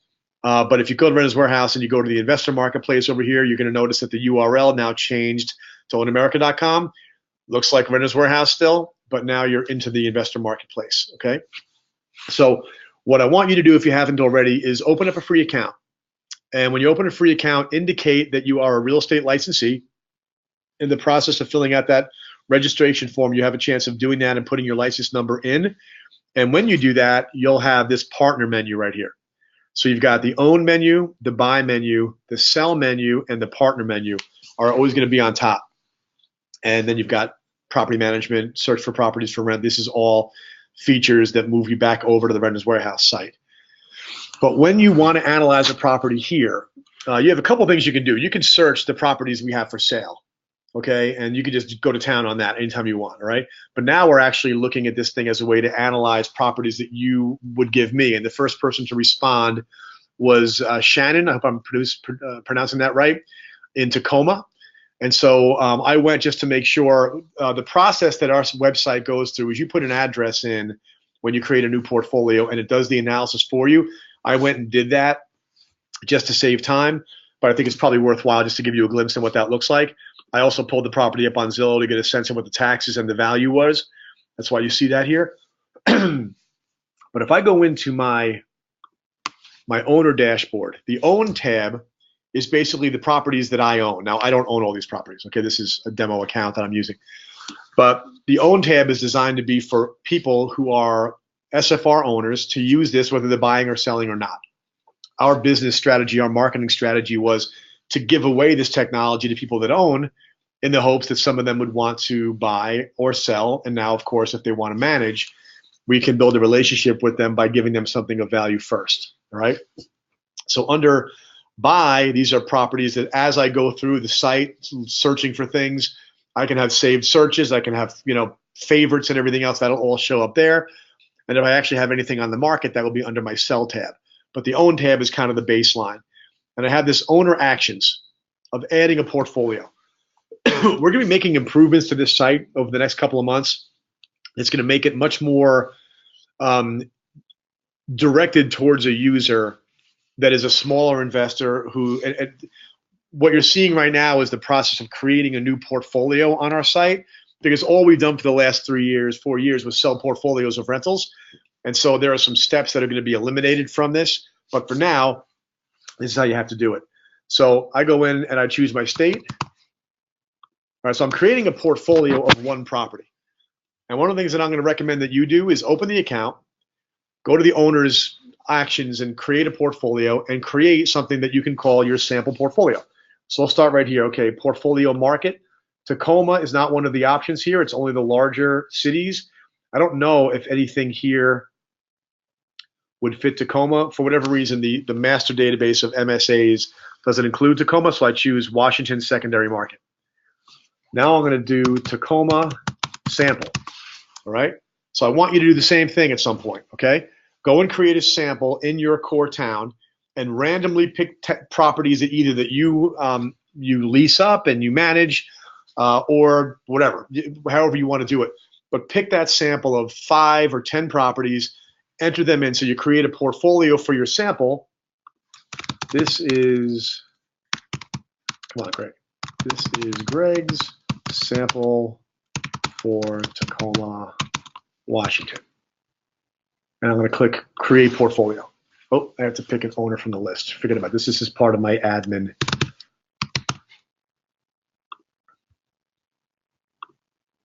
Okay, now what I've just done is I've created a shell into which I can install properties. And I can do that by uploading an Excel spreadsheet. I can attach an Excel spreadsheet and we'll do it for you, or I can enter them one at a time. Start by entering one at a time, okay? So I'm going to enter a property, and the property address we just talked about was 3905 North 36th Street, Tacoma, Washington 98407. The monthly rent, Shannon, if you want to, oh, it's near Seattle. Okay, let me, you know what? I'm going to go back to portfolio and change that. I got to go back all the way. I want to have this be right. All right, so Seattle. All right, start again. I keep forgetting that I'm in an admin role right now. Okay, back to here, adding my property. And once again, we've got 3905 North 32nd, Tacoma, Washington, yada, yada. Give me a number for like you, 2100. And Zillow thinks the house is worth 390. So let's put that on there. Okay, if you have a different number, Shannon, just let me know, and I'll put that one in. But in the meantime, I'm going to add property. So what happens now is our system goes out and pulls that property record from a database of a system that we're connected to that then starts filling in some of the blanks. So I've got the bedrooms and bathrooms. Does this sound about right? Is it a 2-bedroom house? That seems, this is 3-bedroom. So not perfect. Got to correct it. 3-bedroom, North 36th Street, 2 baths. Built in 1925. That sound right? All right, square footage. Is it finding the right house over here? I hate like heck that I pick the property and somehow it's not matching up with what's on Zillow. But anyway, add these things in. Property taxes, I already found that at 4,100. I'm going to save my changes. I'm going to get you to the analysis part. This thing usually works perfectly, but like clockwork, when I'm doing it in front of a live demo, it didn't find the exact same data that Zillow had on there. But here's the thing. So I've got the property analysis now. All right, so I've got the asking price of 390. It tells me the robot thinks this house, our robot thinks the house is worth 318. Zillow thought it was 390. Interested in Shannon's view of what the house is worth. So 2 different automated valuations. This is not a property for sale on our system right now. It just shows it shows what the robot believes it's worth as compared to what the seller thinks it's worth. We will be able to watch this again.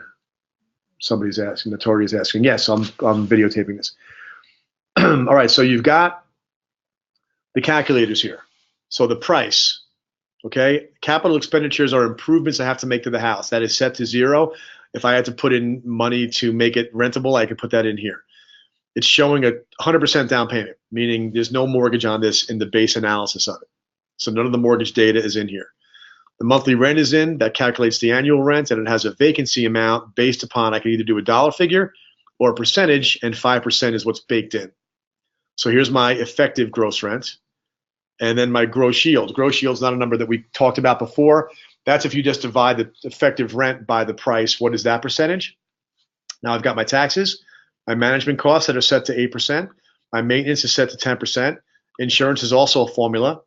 No HOA. So this is showing a total operating expenses of $9,806. So I subtract that amount from the effective rent, and I've got my NOI. Now the expense load, remember I told you the expense load, 42% is a good number. This calculated it out based upon actual numbers and assumed numbers, came to a total of almost 44. Okay, and my net yield is 3.62. So that's the basic calculator. But here's where it gets really interesting. I've got a home price appreciation index on this page. This is one single property page that as I scroll down, what you're going to see is the projections of cash flow and the projections of equity. And what I'm going to do I'm going to bounce over, I'll stay where I am for now. So these assumptions, are based upon our price appreciation index that I'll get to in a moment, annual rent increase of 2%, annual expense increase of 1%. Those are assumptions that can be changed. So if I were to say my annual rent's going to go up 2.5, notice that the cash flow chart then updates. If my expense is going to go up 2%, the chart updates. And I can look at this and say, okay, this is right now I'm going to make $14,000 in cash flow. Again, no mortgage. And I can see how that grows based on these assumptions. The price appreciation index shows my equity building. So I'm paying $390 now, but it's going to go up because Seattle's hot as a pistol at almost 5%. And that 5% number is based on this. This is our price appreciation. We call it home price performance. It's a very, very simple index. You know what it's based on? The 20-year average for the market, the county that the property is in. Okay? So there are people who would say, well, 20 years is too long or the county's too big. We've experimented with all kinds of things. What we found is the most reliable, dependable number to utilize for long-term future potential appreciation is the long-term historical. All right, because on this chart, see the blue line? This reminds you of the blue line from the chart I showed earlier in the class, right? So that one started back in 1968. Here it picks up in 98. And you can see housing boom, housing correction, housing recovery. I love this chart because it shows me Democrats and Republicans, wartime and peacetime, high rates and low rates, real estate boom, real estate bust, real estate correction, all on one chart, and then it averages it out for me. And the blue line is the country, so the average is 3.44%. The black line is the state of Washington. That's 5.43, which is among the best in the country. And then the green is a little bit lower at 4.83. But what you can see is, okay, so how did Tacoma, Pierce County, how did it perform during the boom times? Well, it actually ran away with it pretty hard. Like it actually was steeper than the rest of the country. You can draw conclusions and make observations about how volatile the market was during the stress test. That's a key term, right? When you are worried about your heart, the doctor puts you on a treadmill and makes you sprint to see how your heart and your cardiovascular system performs under stress. Well, this is a real estate market performing under stress. And you can draw conclusions, and every market is a little bit different. So here, there was a party, and yeah, there was a hangover, and there was a really strong recovery. And I always love to do what I was showing you before. Start in the beginning, split the peak and the trough, and carry that line out and see where we're going from here. This feels like we're okay and healthy nationwide, right? Now I go to this county, Pierce County. I start in the beginning. I'm going to split the peak and trough right here, carry it forward. Now, somebody else might say, well, that's unsustainable appreciation. What I would say was we just finally caught up.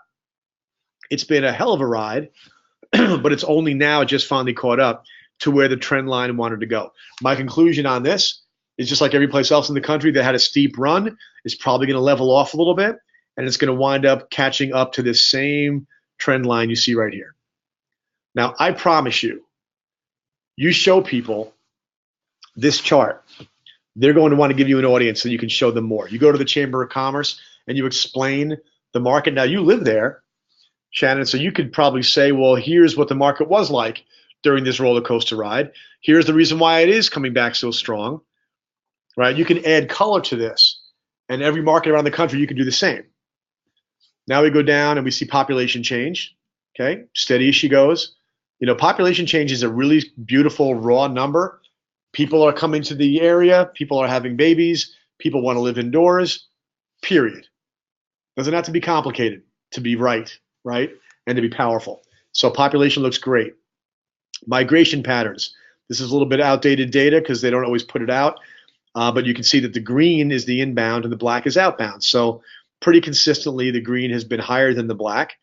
Less movement in the last several years, but the green inbound is higher. The unemployment rate, again, downward here is good. So in the Pierce County line, you see that, I don't know what's going on. Maybe you can tell me, Shannon, did something happen in Pierce County that has caused the unemployment rate to plummet, meaning job growth to really take off since, what is this? Oh, something got reversed. Excuse me, I found a bug. I have to report this. Either these dates are wrong or this chart is backwards. So I think the dates are probably wrong, and this is actually modern day. But anyway, apologize for that. Job diversity. We will fix that, by the way. Job diversity shows the different categories. So number one, trade, transportation, and utilities, 21%.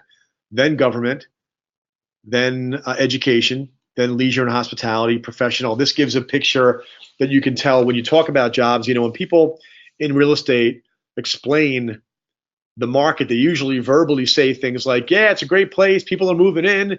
Jobs are moving in. You know, we've got this company and that company. When you can actually put charts behind it, it becomes even more powerful. Now, this is one property page. All right. And I zoomed out so you can see the picture, you can see the map. But I'm going to go back to the portfolio now because this is a portfolio of one. Right? And we're big believers that a portfolio of one is a real thing. Now, if there were 5 or 6 more properties, this map would be more defined because there's only one property. I'm going to zoom out a little bit. Let's give you a feel for where this is. All right, again, if there were properties around this area, they'd be scattered about. And again, this is another example of where our system being built for portfolios means some of the technology works better when there's more than one property involved. And this is why I would say, hey, I would pick a property from here, pick a property from there, pick a property from these different places, scatter them about, and see the way they perform together as a package. Each property in the portfolio has a property card. This would bring me back to that same view we had a moment ago. But check this out. So here is, when you're looking at the portfolio, here's the financial report here. Here's those equity and cash flow projections in a different layout. And then here is the market data. So this is kind of cool because it shows it to you in a building format. So I can look at the population trends, the migration patterns, the unemployment rate. Yeah, it was reversed before. So the unemployment rate has gone down sharply, but it was a little bit too high before. But my explanation of that would be, okay, so as a local real estate professional, I'd like to understand and be able to explain to people why the unemployment rate was so high back in 2011. What was the industry that was doing poorly or laying people off, or what? What explains this? But then whatever was wrong has largely remedied itself, and it's caught back up again with the state of Washington. All right, so every one of these charts tells a different story. And then again, job diversity. Okay, so when I see government as number 2, it makes me wonder, is this is for Seattle overall. Anyway, you get the idea. You know the market better than I do, so you can sort of fill in the blanks. This is designed to give you a jumping off point to tell the story and to have those chemicals in somebody's brain begin to pump.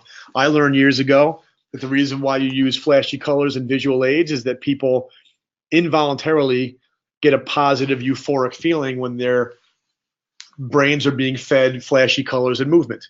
And so here's your flashy colors and movement, right? So you begin to tell the story of the market through this fashion.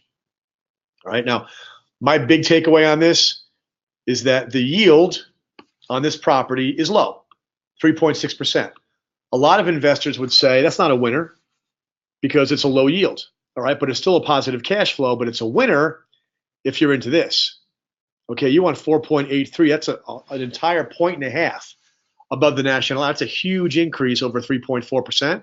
And so if I had a confidence level that whatever created this in Seattle is going to continue, well, then the story that I'm telling is the combination of this yield and this price appreciation is an 8.45% rate of return. Remember I said it always winds up being between 8 and 10%, 8 and 9%.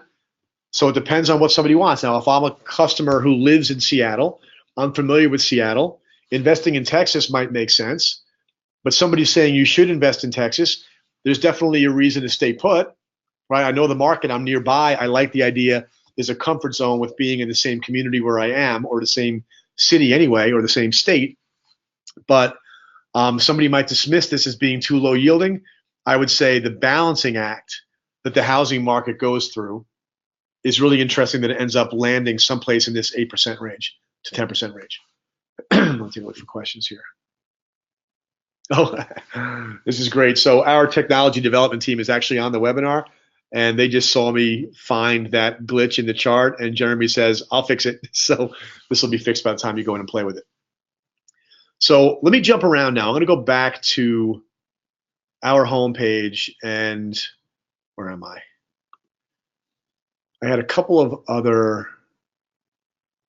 All right, I'm not going to put individual properties in because we don't have a lot of time, and I really wanted to just hit another couple of places. So if I go to our market set here, and I'm just going to choose Charlotte, North Carolina. Just to get, I'm going to bounce around a bit. So this is me shopping. This is multiple portfolios that fit my requirements. I'm just going to pick one, and I'm going to go straight to the market data. All right, so here is Gaston County, which is just outside of Charlotte, all right? Totally different story. So here's that same blue line of the US, but the scaling of the chart is different because the prices in this market are substantially lower than the national average. But look at this, no party, barely a hangover. Different story altogether, right? Now, Gaston County, throw a map on there for you, is on the western side of Charlotte. And guess what just got built right here? A 2,500 person Amazon distribution center. So I'm actually investing in Gaston County. Gastonia is the anchor of Gaston County. I'm investing there specifically because 2,500 employees going to this side of Charlotte right here means that this corridor, or these prices are cheap. These houses are low priced, okay? Because they're low priced, the yields tend to be a little better, all right? But what I'm looking at here when I see this is, okay, I've got financials that show the yields are only about a 5, so not sky high at all, but the market data is only a 2 in appreciation. So that's getting me to like 7.5. So is that a loser? I say no, and the reason is that I think this last little thing on this chart, this last little thing, that's the beginning of a trend. Right? This is an obnoxious flat line to be around Charlotte. All right, this should not be happening. It's just it was a pseudo rural county. The highway is expanding in that direction right now. So I know these things because I'm on the ground. That's one of the benefits of having a local investment professional who can say, I found a winner here that I think is only now beginning to show itself. So I think this little curve is going to be up like this. I think we're going to see in a few years that this 2.1% appreciation is going to be more like 3.5. All right, so I'm buying there because I happen to have some intel about the Amazon thing. See how that works? Okay, it's creative, it's nuanced. It's the reason why I want your customers to perceive themselves as being starting a side business, because you can make these observations, follow the headlines, keep tabs on what's happening in the market, and then find a hidden gem like this that maybe somebody else doesn't see. I'm going to go to one more spot here. So shoot, I keep forgetting we moved the site around a little bit. So I'm hoping we have something in Jacksonville. Yeah, okay. So I'm just going to pop into this thing and go back to some of those charts again. So Jacksonville is interesting. Jacksonville I like because it's in Florida, so population growth without question. It is a Florida city that is not a bedroom community to the Northeast. Okay, Jacksonville is a lot more like Charlotte and Atlanta. Atlanta 15 years ago, Charlotte 8 years ago. Jacksonville is like that, but the port in Jacksonville is expanding rapidly to account for the new shipping lane traffic that's going to be coming through the Panama Canal. Okay, it's a whole different trend to attach yourself to. The Panama Canal has been widened. Ships that used to not be able to get through, so they land in California, now they can get through. And so all of the ports around the Southeast have a chance to double up their business, and Jacksonville's been going to town on digging and expanding to capture a lot of that business. So if I go to the market data over here, this is interesting, right? So here is, again, the blue line is the baseline of the US. Okay, the appreciation rate is higher, but look at this madhouse. Look at Florida. Florida, the black line. Big party, blistering hangover, fought its way back, ended up with a total of 5.6. A lot of people said Florida was doomed. When I wrote my book, people were talking about Florida is over, Florida is wrecked, oh my God, it got ruined by developers and investors, and everything was so bad. And it's like, well, wait a minute. Florida is sucking all the population out of the Northeast. Okay? So this was explainable. This was temporary. That is over. Florida was a phenomenal buy. And again, starting the beginning, split the peak and trough. Everybody's catching up. It's an uncanny thing. No matter where I go, I look at this chart, and if you start in the beginning, split the peak and the trough, and carry it forward, the market basically is at full recovery now. And what's happening? The sellers are starting to have to acquiesce. The prices are, like we talked about earlier.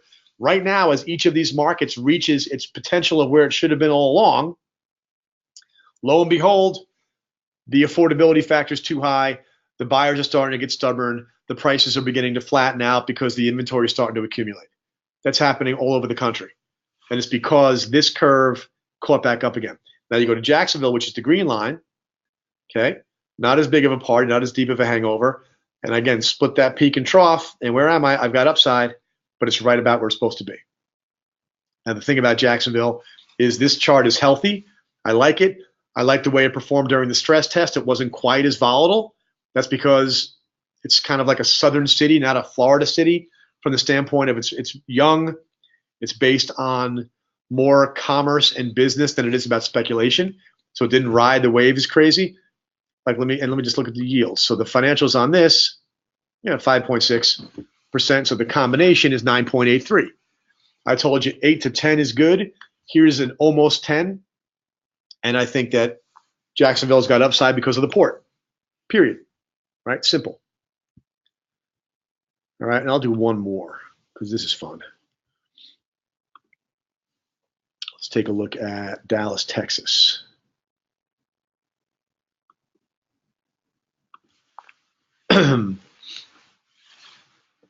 Now, I believe that every market in the country has something for somebody, right? There are better markets than others for different kinds of people in terms of where they are, what their comfort zone is. If I live in Seattle, my family lives in Dallas. Well, Dallas is open to me more than other southern cities because I do go there for Thanksgiving. I do have a familiarity there.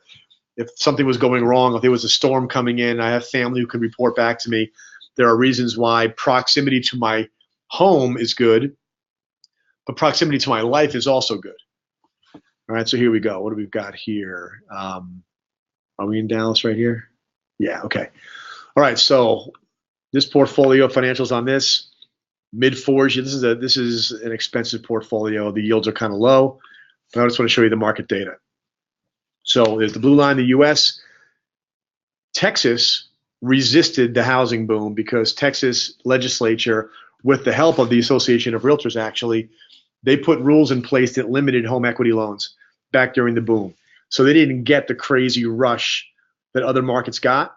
And so you see the state of Texas was basically a flat line, and population growth is driving and job growth is driving the upward trajectory. Look at Dallas, though. No hangover.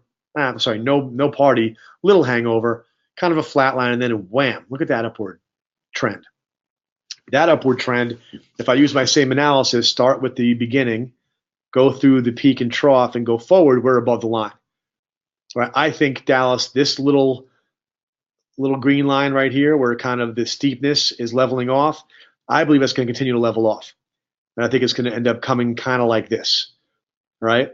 And there are people who would tell me this is a simplistic view. Only problem with them is that this has been right, all right? This has consistently been right. I have been able to track. The cover of my book actually tracks this chart. I wrote the book in 2009, and I predicted this was going to happen, and the book cover actually shows that. So I'm not blowing my own horn when I say that, even though it sounds like I am. What I'm saying is this philosophy of standing back and looking at this stuff through the trend line, the trend line analysis, the peak and the trough, the stress test has been shown to be super reliable. And what it gives you is a number that you can apply to your investment that allows you to say, okay, I've got a 9.34 here in Dallas, but I don't think that this appreciation rate of 4.73, I don't think it's going any higher. In fact, I would expect it to go down a little bit, not reduce, no price depreciation, but I bet like over the next handful of years, that levels off closer to 4 instead of closer to 5 for the reasons I just gave, okay? So what I want you to do, and jot this down as homework, I want you to go out and do your own sample. Okay, go and create an account as a partner. Okay, as a real estate licensee, go into your own tab, just to remind you what that looks like, and go to owner actions, add a portfolio, and create one. Pick the state, the market, call it your sample portfolio, and either begin adding properties manually or upload a spreadsheet. And by the way, all of the technology that we have, we're in the process of making a video library for you. So by this time next week, the first videos are going to come out. Andrew is creating those. You'll get to know him because he'll be making the videos. It'll walk you through all this and allow you to do it. You should be able to, when you create a portfolio, figure out how to upload your template yourself. Okay, you can download the template here. Okay, the easiest thing is to grab this little Excel sheet. Come on now. Enter in the addresses and all this data, and then you literally upload the spreadsheet to the system. It creates the portfolio for you. So I'd recommend, I actually find that to be more fun than adding them in manually because it's actually fewer steps. So go ahead and create your sample in a spreadsheet, upload it, and then start drawing some of those conclusions and observations, and then show it to some people. And do what I just did and see what kind of reaction you get. Here's what I promise you. It's going to sound like this. Wow, that's really cool. That's the reaction you're going to get. Okay.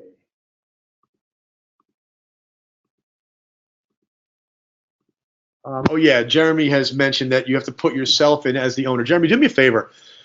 I actually had trouble doing that earlier when I was using a demo account. Could you just confirm that when somebody comes in as a partner that wasn't finding myself in there. So either I was doing something wrong or there's a glitch in there. So just find that for me.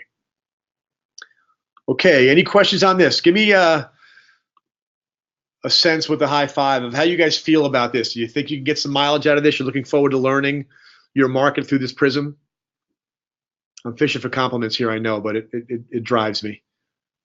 All right, cool. Yeah, good. You know, so what I can promise you is that when you get really comfortable with the technology, you're going to be dangerous with it. It's like very, very, we have a rule in Own America that when we have a client on the phone, we open up a go-to meeting, we show them because they're powerless. They're just powerless. When their brain starts pumping those chemicals, it's like we're feeding them crack. They get excited and they want to say yes. So yeah, something's wrong with the system right now that you are not going to be able to find yourself as an owner until Jeremy and Jared figure out what went wrong. We made some changes to the website when we turned over to Renters Warehouse guys, and some things popped in the process. I think this is the first time we've tried it in terms of uploading a portfolio since we went live. And so what you're going to find about us is that we've got a wicked good technology team, very responsive. We move very quickly. Get a lot of things put out very quickly, and sometimes that means that we find a glitch and then have to fix it. So be forgiving, please. All right, so let's see, where am I now? Okay, any questions?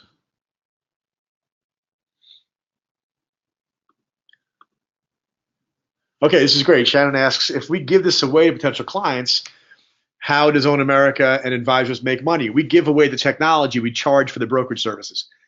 So we invited the entire world to put their portfolio in our system to see that analysis for free.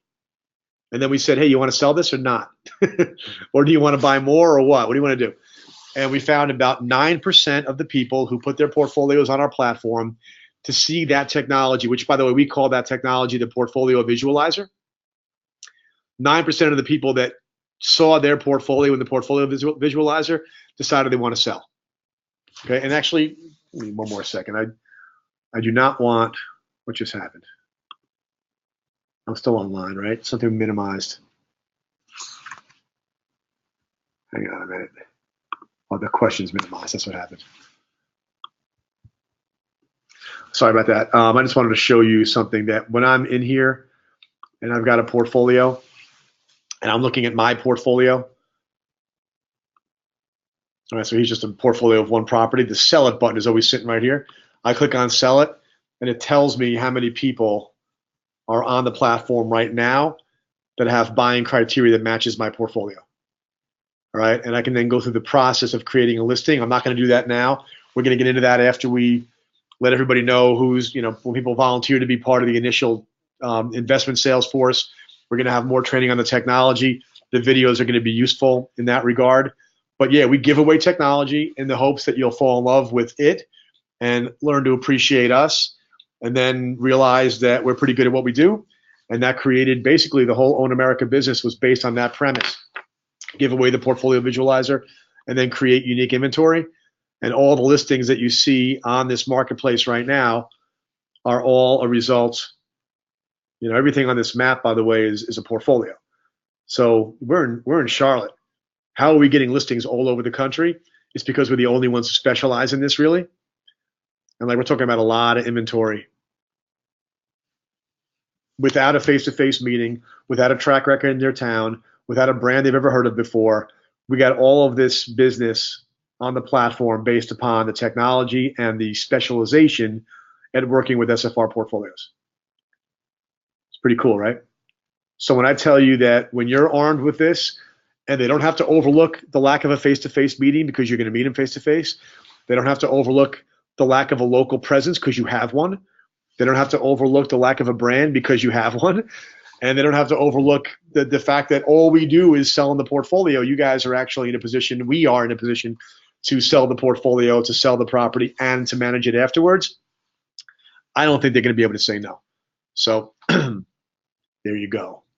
Looking at questions real quick.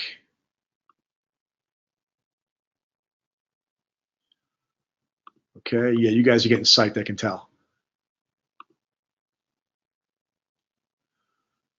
Okay, Brad's asking a question about dual agency. Just stay tuned. We're going to get into all that kind of stuff. But yes, you're going to be a traditional real estate company, okay, in terms of how the legal aspects of this work. Gentleman by the name of David Kroll, that I don't know if you know him. I've gotten to know him very well. He's the executive in charge of compliance here. I'm sure we have everything we need to do it all right. Okay. Last question here. I'll go to as a new agent, you're 2 weeks in. That's great, Notoria. Can we find additional training regarding tenant placement and property management and investment opportunities? Yes, the answer is yes. So talk to your sorry, I'm still getting used to the terminology here. Your sales director about availing yourself of that. All right. So back to this. I'm going to be flying now, all right, because we went a little bit deep on that. Learning a new habit is about what I talked about before, learning your inventory, okay? Learning your inventory in real estate usually means knowing the neighborhoods, the communities, and knowing what the houses are worth. You probably already know that. If not, you're going to want to get comfortable with that. You already know what the houses rent for, which puts you ahead of everybody else. And then by virtue of doing the calculations like I just showed you and putting in your sample portfolio, you'll begin to get a feel for the yields that are available in different parts of your community. And I promise you that'll make you really unique and really valuable. All right, so due diligence. This is what investors are going to do before or during the acquisition process of buying investment property. First, they're going to want an opinion on value. Second, opinion on rent. Already covered that. Third, a record of the condition. Now, when you're selling properties that are occupied by tenants, the condition can be tricky to get. Being able to get in there and do an inspection and take photos and video, very, very valuable. Because what happens is we sold 5,000 houses to large players, and you know how many showings it took to do that? Try 0. We never showed a single house. It was all via video, or in the case of occupied properties, a lot of the times these portfolios aren't even seen until they're in contract. So imagine that, right? We have broken a lot of the rules of what people in real estate would tell you you can't do. We sold thousands of houses without ever being inside until we were in contract. And then the buyer sent inspectors in.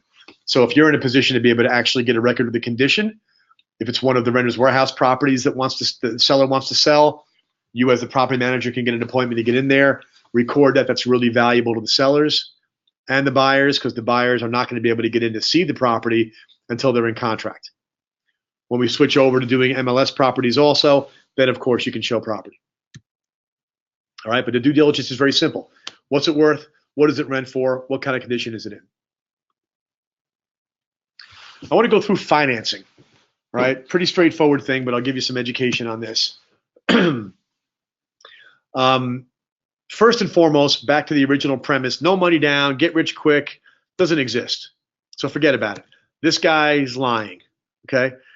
I found this picture on a real estate investment website, just to give you an idea of the reputation that we're trying to avoid.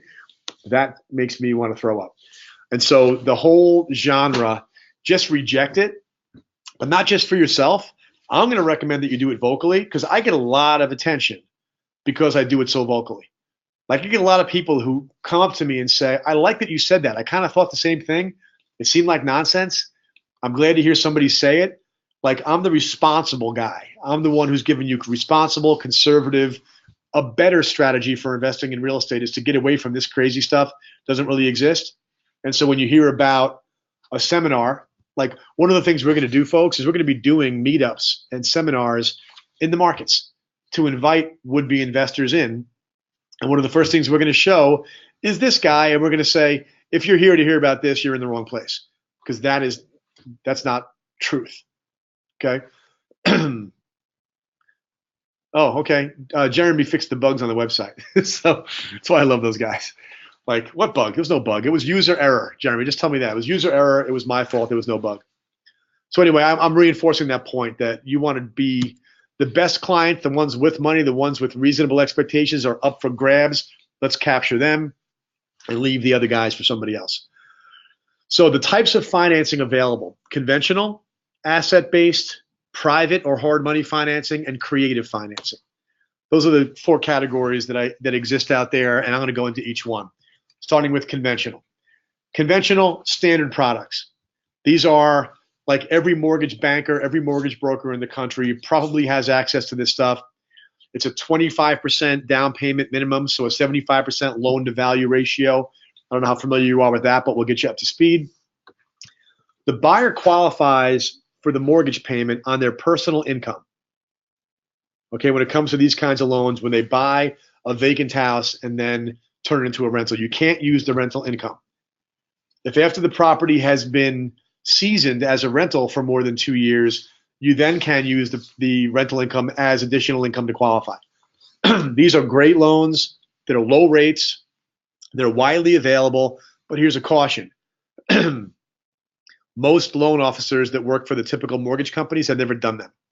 So one of the things that we're doing now, and I encourage you to do the same, is find somebody in the local market who has experience. And when I say experience, when you say, hey, do you do investor loans? Here's the answer you're going to get. Yeah. And you say, well, how many have you done? Well, not that many. Well, how many? Well, 0. Okay. Find that out. You might find somebody who has experience, or you might find somebody that you like who is willing to get brushed up on the specs of those loans and get good at it. We're in the process of talking to a national conventional lender to be able to assign a loan officer to each branch so that you've got a go-to person. You're not obligated to use them, but we want to be able to have a resource available to you that actually knows these products because they're excellent.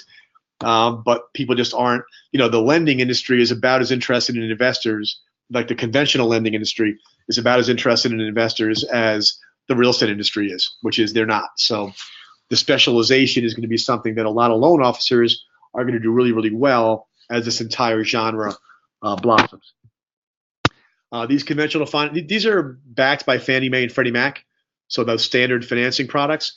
They have a maximum number of units. It was 10. I heard recently it might have changed. We'll find out. But that's the first category, and if you've got a small investor, it's really the first place they should go. All right. Next, asset-based lenders. All right. Asset-based lending means that the buyers qualify based on the rental income. So they can't be a terrorist. They have to have good credit. They have to be, they have to pass muster.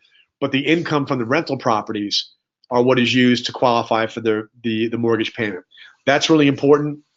In our industry, a professional SFR has given rise to a half a dozen really reputable lenders who are asset-based lenders. So if you're buying a rental property that already exists, they'll want to see the lease and they'll underwrite that loan. And that's important if you want to buy your 20th or your 10th, right? I don't know how many people have a big enough salary to qualify for 10 mortgages. All right, so asset-based lenders, we definitely have partnerships with them that are being formed, and we'll introduce them to you also. So you'll have the conventional people and the asset-based people. These are 30-year mortgages, fixed rates.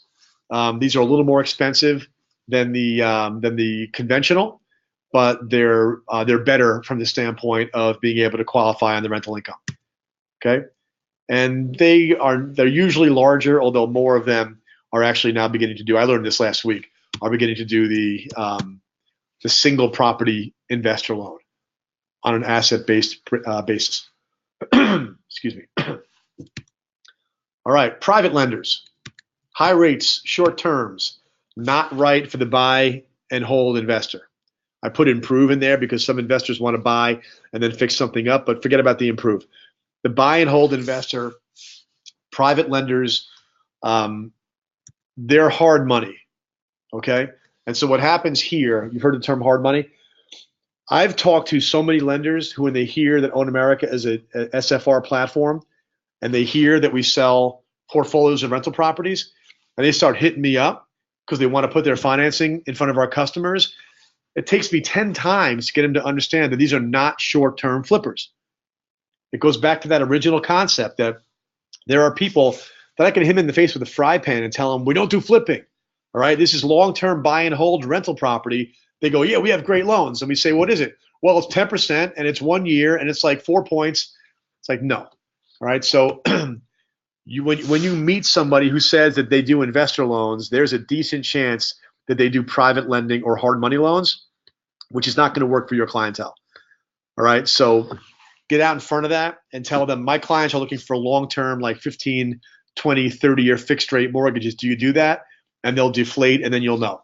You might find somebody who does what I'm looking for and what you're looking for, but 9 out of 10, when they say we do investor loans, they mean flip loans, and those are the worst things. The reason being is that if you get a hard money loan, the assumption is you're paying it off in a year because you're going to use it, you're going to buy a house, very little down, you're going to fix it up, you're going to flip it, pay the loan back, you're going to make your profit. That's what hard money is for. If at the end of the year you can't pay it back, now you're in default, and they're high rate loans, they're bad loans for long-term holding. So just be careful of these and be wary of the fact that you might have somebody who swears they do what you want. Make sure they know what you really want. Okay. The next one is creative financing, which I want you to understand so you can avoid it like the plague. Okay. A lot of people that attend investment seminars are taught creative financing. Mortgage assignments. Okay, here's where a buyer buys a property from a seller.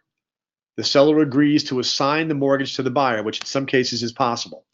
Not where the buyer assumes the mortgage, where the seller assigns to the buyer. In those situations, the sellers stay obligated. So if the buyer doesn't pay, even though they agree to, if they don't pay, the seller's in big trouble, and it's just a bad practice. So there are people who say they go to a seminar, and what they're taught is go around trying to find sellers that will assign their mortgage to you. And what the sellers don't know is they're being duped. All right, so avoid this like the plague. Next one is a category that a lot of people subscribe to. I'm just not one of them. Contract vendee. This is where a buyer signs a contract to buy a property. Okay, they don't actually buy it. They try to find somebody to flip the property to at a higher price than what they have in contract for it. All right, and sometimes they get real dirty with it. And here's why. Okay, you find a little old lady, and you convince her house is worth 100 grand when you know it's worth 140. And you have tea. And she says things like, you remind me of my husband when we were young. And then you know you got her, right? That's the kind of training these people go through, right? So I'm not saying they're all gross. I'm just saying that a lot of them are gross. And when you try to do a contract assignment, you spend all of your time trying to find somebody who thinks their property is worth less than it really is. And eventually that catches up to you. So there are people, and I get some serious hate blog on this because I say it's gross and makes me sick and all that kind of stuff. Because I know the people who try to repeat flipping using this concept are constantly trying to find people that are desperate and or ignorant as to the property value and talk them into the fact that they can trust. You can trust me when the worst thing that you could do is trust me because I'm trying to get over on you in your time of need, right? So we're not doing this. And when you run across people that are doing the contract vendee, when they're trying to buy property from you, but they don't actually intend to close, they intend to flip, leave that client for somebody else. They're going to get you in trouble. Many of them, by the way, have real estate licenses. So they go there, talk to the little old lady. The old lady says, no, my house is worth 140. I saw it on Zillow. Then they say, oh, well, if you'd like to sell it, I'll list it for you. And out comes the real estate brokerage card. That is totally unethical. To hide your business card and say you're an investor until such time as you find out the lady actually knows the score, then you hand and try to get a listing, you are breaching your fiduciary responsibility by even engaging in that conversation. So we're not going to do it. And this falls into the category of one of the reasons why the industry of real estate investing gets a bad name is because of this practice. Okay, so stay away from it. The only creative financing that is reputable and could be great is seller financing. I don't have a slide for this, but seller financing says a seller wants to sell the property and is totally cool with keeping a mortgage. Maybe they don't want to pay the taxes on the capital gain. So they're happy to sell the property, hand it over to somebody else, and just get paid a mortgage payment for 5 years and then get the rest of the money. That's okay as long as it's not one of those creepy seller assignment deals I talked about a few slides ago. So seller financing is creative. It can be good, but a lot of sellers don't want to do it. And so if a seller says they want to, well, that's going to be an attractive thing for a buyer, but it's going to be the exception to the rule. Okay? And so not relying on creative financing all comes from this idea that more than 1 million transactions are being done every year, and half of them are paying cash. So running around and working with people that don't have enough money for a down payment isn't necessary because all these people are up for grabs. Okay. All right. What do we got here? Got 20 minutes. All right. Going to keep rolling. Let me take a look at questions.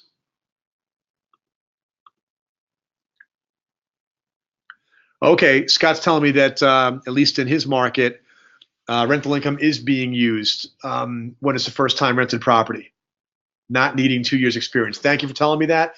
I am guilty of not being as brushed up on this as I could be because we've been about larger investors for the last several years, and I haven't gotten as close to the conventional lenders. That's part of why we're doing the research now to find partners that can make sure we're up to speed. So sorry for being slightly inaccurate there. Okay, good. Chad is asking, who should you put as the portfolio owner? You should put yourself. So you should be able to put your name in and it will find it. If you can't, say so and we'll figure out what's wrong. I'm trying to add my account to Own America. Do I need? Yeah, Jared and Jeremy, they're still having trouble adding an owner to their own portfolio. So we'll figure that out, guys. All right, so some more advanced strategies. This is just kind of fun. Excuse me. Finding value where other people miss it. All right, now I've already talked to you about the idea that the market is where I always turn to. I want to find a place that has lift. I use that term a lot, lift, right? If population is growing in Jacksonville because it's in Florida, you've got lift. If Jacksonville is also doing well because of the port, you've got more lift. If it's the youngest city in Florida, you've got more lift, right? If you can find more and more examples of upward pressure on demand, which means upward pressure on value and rent, you've got a winner. But you could also find value in other ways because of the renewable property life cycle. That's just a fancy word for the fact that, or a fancy phrase for the fact that every property is deteriorating as it sits, right? The paint is cracking as we sit here today, all right? It's getting older. The seals are drying up as we sit here today. They are always deteriorating. So two houses that are identical, built side by side, the minute they're occupied, they begin to deteriorate at a different pace. And so even in the hottest market in the world, there are properties that are in bad condition. Okay, and no two are alike. And yeah, condition. So condition is the easiest one. All right, no matter what real estate market you're in, if there are a lot of people that want to buy something that's in perfect condition, and there are others that want to create value by fixing the property up. Right? Takes all kinds. So if you've got somebody who says, no, I love the idea that when this house is in perfect shape, it's worth 200 grand, but it needs 20 grand worth of work. But usually if a house needs 20 grand worth of work, you don't pay 180 for it. You pay 165 or 170 for it. Oh, I had an audio message there. Hopefully you can still hear me. Pause for 1 second. Jeremy's saying that you have to refresh the page and type your name into the field of who the owner is. So please, Jesse, try that for me. Let me know that it works. All right, so back to this. So yeah, this is all straightforward. All right, some people like me, I like houses that are in perfect shape. I can't get my own bathroom done on time and on budget. So I'm not going to try to do it with investment property. I've got too much other work to do, and I can make plenty of money in business and everything else, that I'm just looking to park money and generate income and appreciation over time. So I like it all turnkey, all in perfect shape. Other people say, I'd rather pay 165 for a house, put in 20 grand. Now it's worth 200. I just materialized $15,000 for taking the risk and the trouble of having it fixed up. That's real. Now, you're not going to find a house that you can buy for $110,000 that needs 20 grand worth of work. There are people who will tell you that's possible. I've just been in this business for a long time, and I don't think it is, unless you're lying to somebody. Okay, so when someone tells me, no, I made 60 grand on this deal. Let me guess, little old lady? Yeah, you remind her of her husband back during the war? Yeah, okay, got it. You breached her trust. So people call me morally superior in terms of my attitude on this thing. I don't think that's the case. But if it is, it is. Look, that little old lady tells me I think the house is worth 100, and if I know it's worth 140, I say, I have great news, Mrs. McGillicuddy. Your house is worth 140,000. Now who do you love, right? Trust the right person. Okay, it's working now. Good. All right. So renewable life cycle, market nuance. We've touched on that, right? Amazon is opening up a distribution facility on the border of Gaston County. That's market nuance. Gentrification. I watched as neighborhoods in New York that you would get murdered in for walking down in the daytime all of a sudden became hipster paradises, and every coffee shop and wine shop in the world moved in. That stuff happens. Turnarounds can be unbelievably positive for property values. So looking around, follow the beards, right? Follow the hipsters where they're going, because they like going into banged up neighborhoods and then putting money into them. And you can do a lot of good for your portfolio if you're going into places that are just in the process of turning around. And it can already be pretty clear they're turning around. There's still opportunity there. You don't have to go before it's crossed over. Politicians. I'm a big believer in going to planning board meetings and seeing the way the politicians are behaving. If they're pro-business and pro-growth, if there are highways that are being widened and roads being widened because of more traffic and more people, if you're seeing developers moving in, okay, if you're seeing other types of businesses, Home Depot and Lowe's moving in, those are all indicators that they know something that you don't have to know what they know. They have $1 million research projects who are telling them home improvement is going to be hot in this market. Home improvement is the same thing as real estate. People buying and improving property means that's a good market for you. So this is all part of where that creativity comes in, and where using our charts and graphs and the market analysis thing gives you a jumping off point with the data to then start talking about and filling in the blanks and showing that you read the business journal. You show up to the planning board meeting. Like, I know, for example, there's a town in my area where they're putting a moratorium on multifamily development because they don't want to get too crowded. You know what that means? Single family rentals are going to become more in demand, right? Common sense, right? So become part of that community, embed yourself in it, learn and glean facts and figures and nuances to the market that you can then share with your investors. Okay, under market rent. Okay, there are some rental properties that the rents can pop right away. All right, they have a condition problem. They could get improved and the rent can go up. They have a lazy property manager who hasn't increased the rent, or the owner's just too nice. Landlord's too nice. Landlord's out of touch. And I say out of touch, I don't mean it to be a negative. Sometimes they're just like, hey, they've been living here for 7 years. They want to renew the lease. I'm happy with that. But you know what? That's 7 lease renewals that could have bumped the rent 2%, 3% a year. We've seen portfolios where the rents were, 10, 15% under market. That is findable out there. Okay. Distressed property, foreclosures, auctions, those are all good.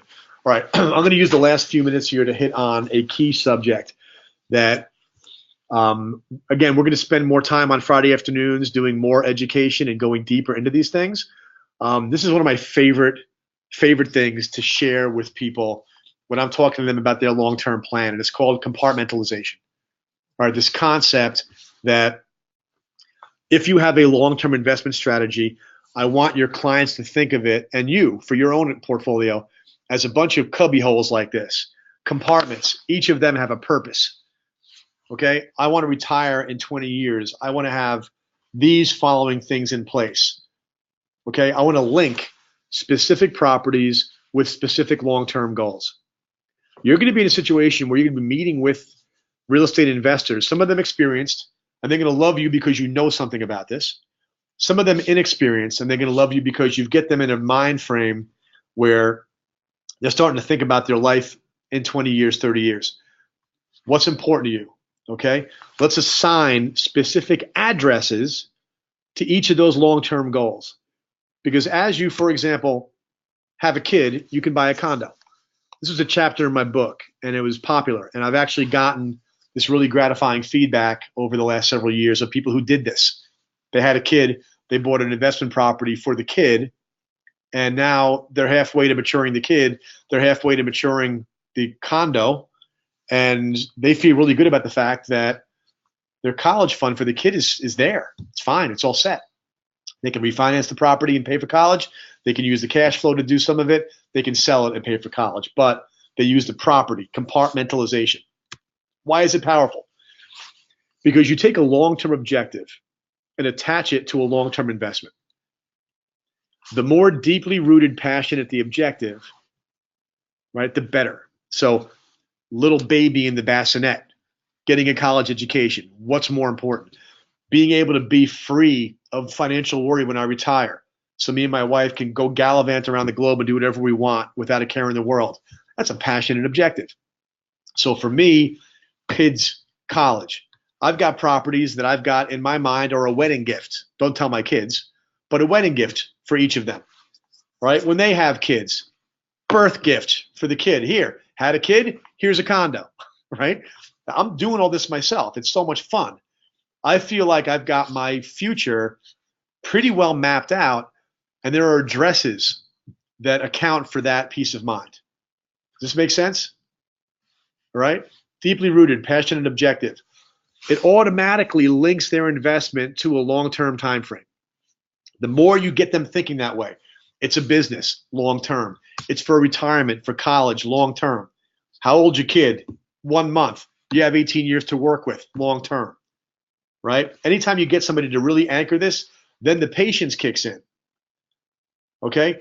I owned investment property through the housing crisis. There wasn't 1 second. Like my have a kid, buy a condo, I bought condos for my kids' college funds. The value of those condos went down sharply during the housing crisis. There wasn't one moment I thought about selling those properties. Didn't matter what they were worth today. It matters what they're worth in now 2 and 3 and 4 years as my kids get old enough to go to college. Right? So I had the patience, right? By linking investments with long-term investments, patience, staying power, intestinal fortitude to ride out the storm, all that stuff falls into place. Is that making sense? Give me a high five if that makes sense to you. Give me a high five if you're still out there. It's weird. I assume you're all like glued to the screen and riveted, or you could be like having lunch and watching television. Anyway, this is big. What you're going to find is as we get more and more comfortable, as you start having conversations through the year with investors, you bring this thing up, you're going to see them smile and you're going to see them get it.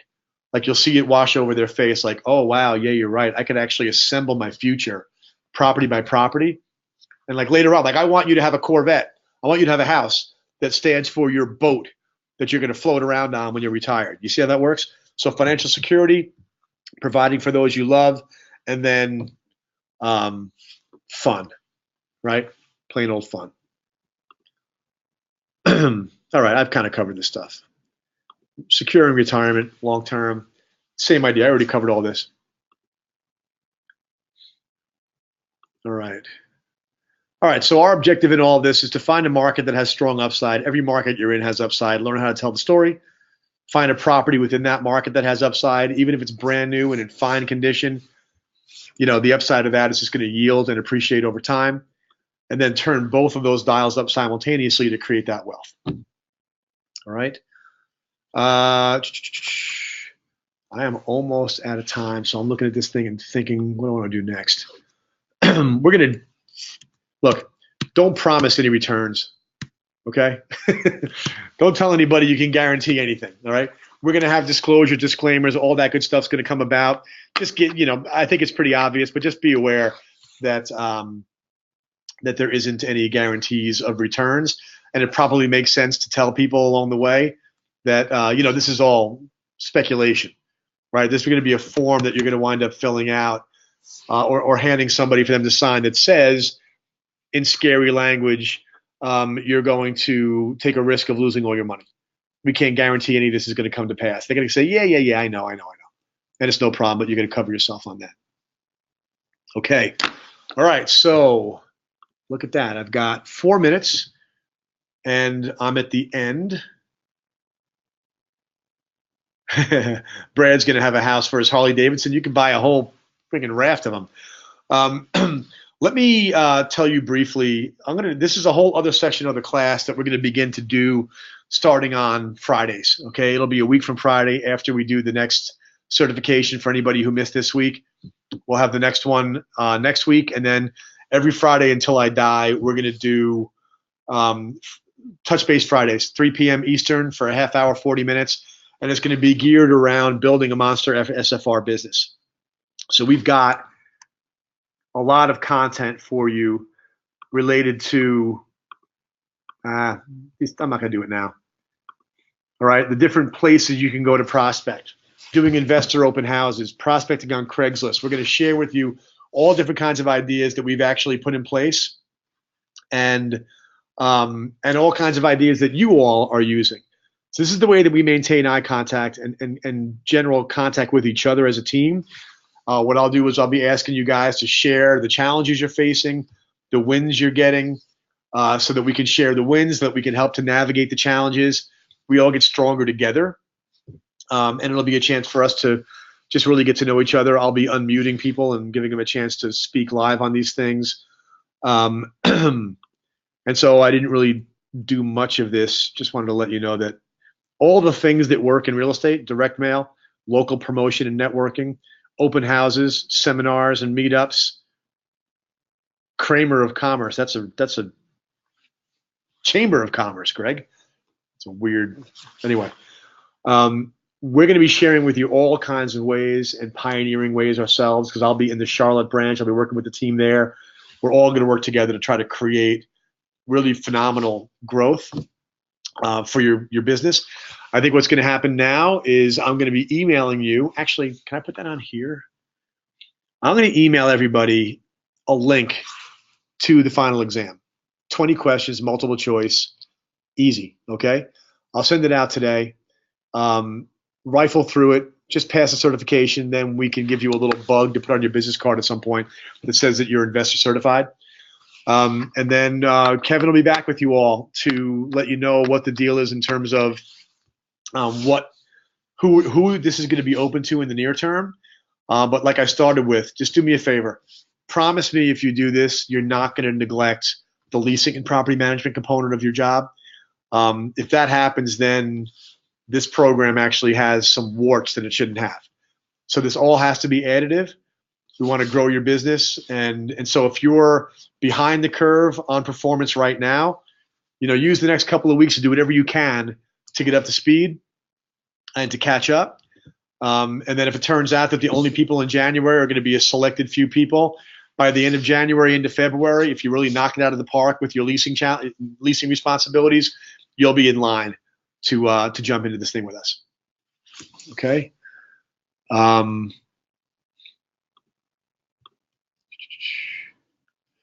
question from Kerry: will we now be a traditional real estate company as well as property management and tenant placement, i.e., an owner chooses to renew, not to renew or relist? Does that mean we'll have the opportunity to list their property for sale?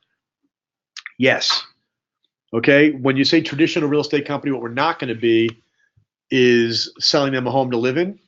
That's not the plan. We'll refer that business to somebody who deserves it, who referred us business. But in the meantime, yes, when you have a client who wants to sell their property, you're going to list the property. When someone wants to buy more property, you're going to sell them more property. So a full service real estate investment company that includes sales, leasing, property management. Want to say anything?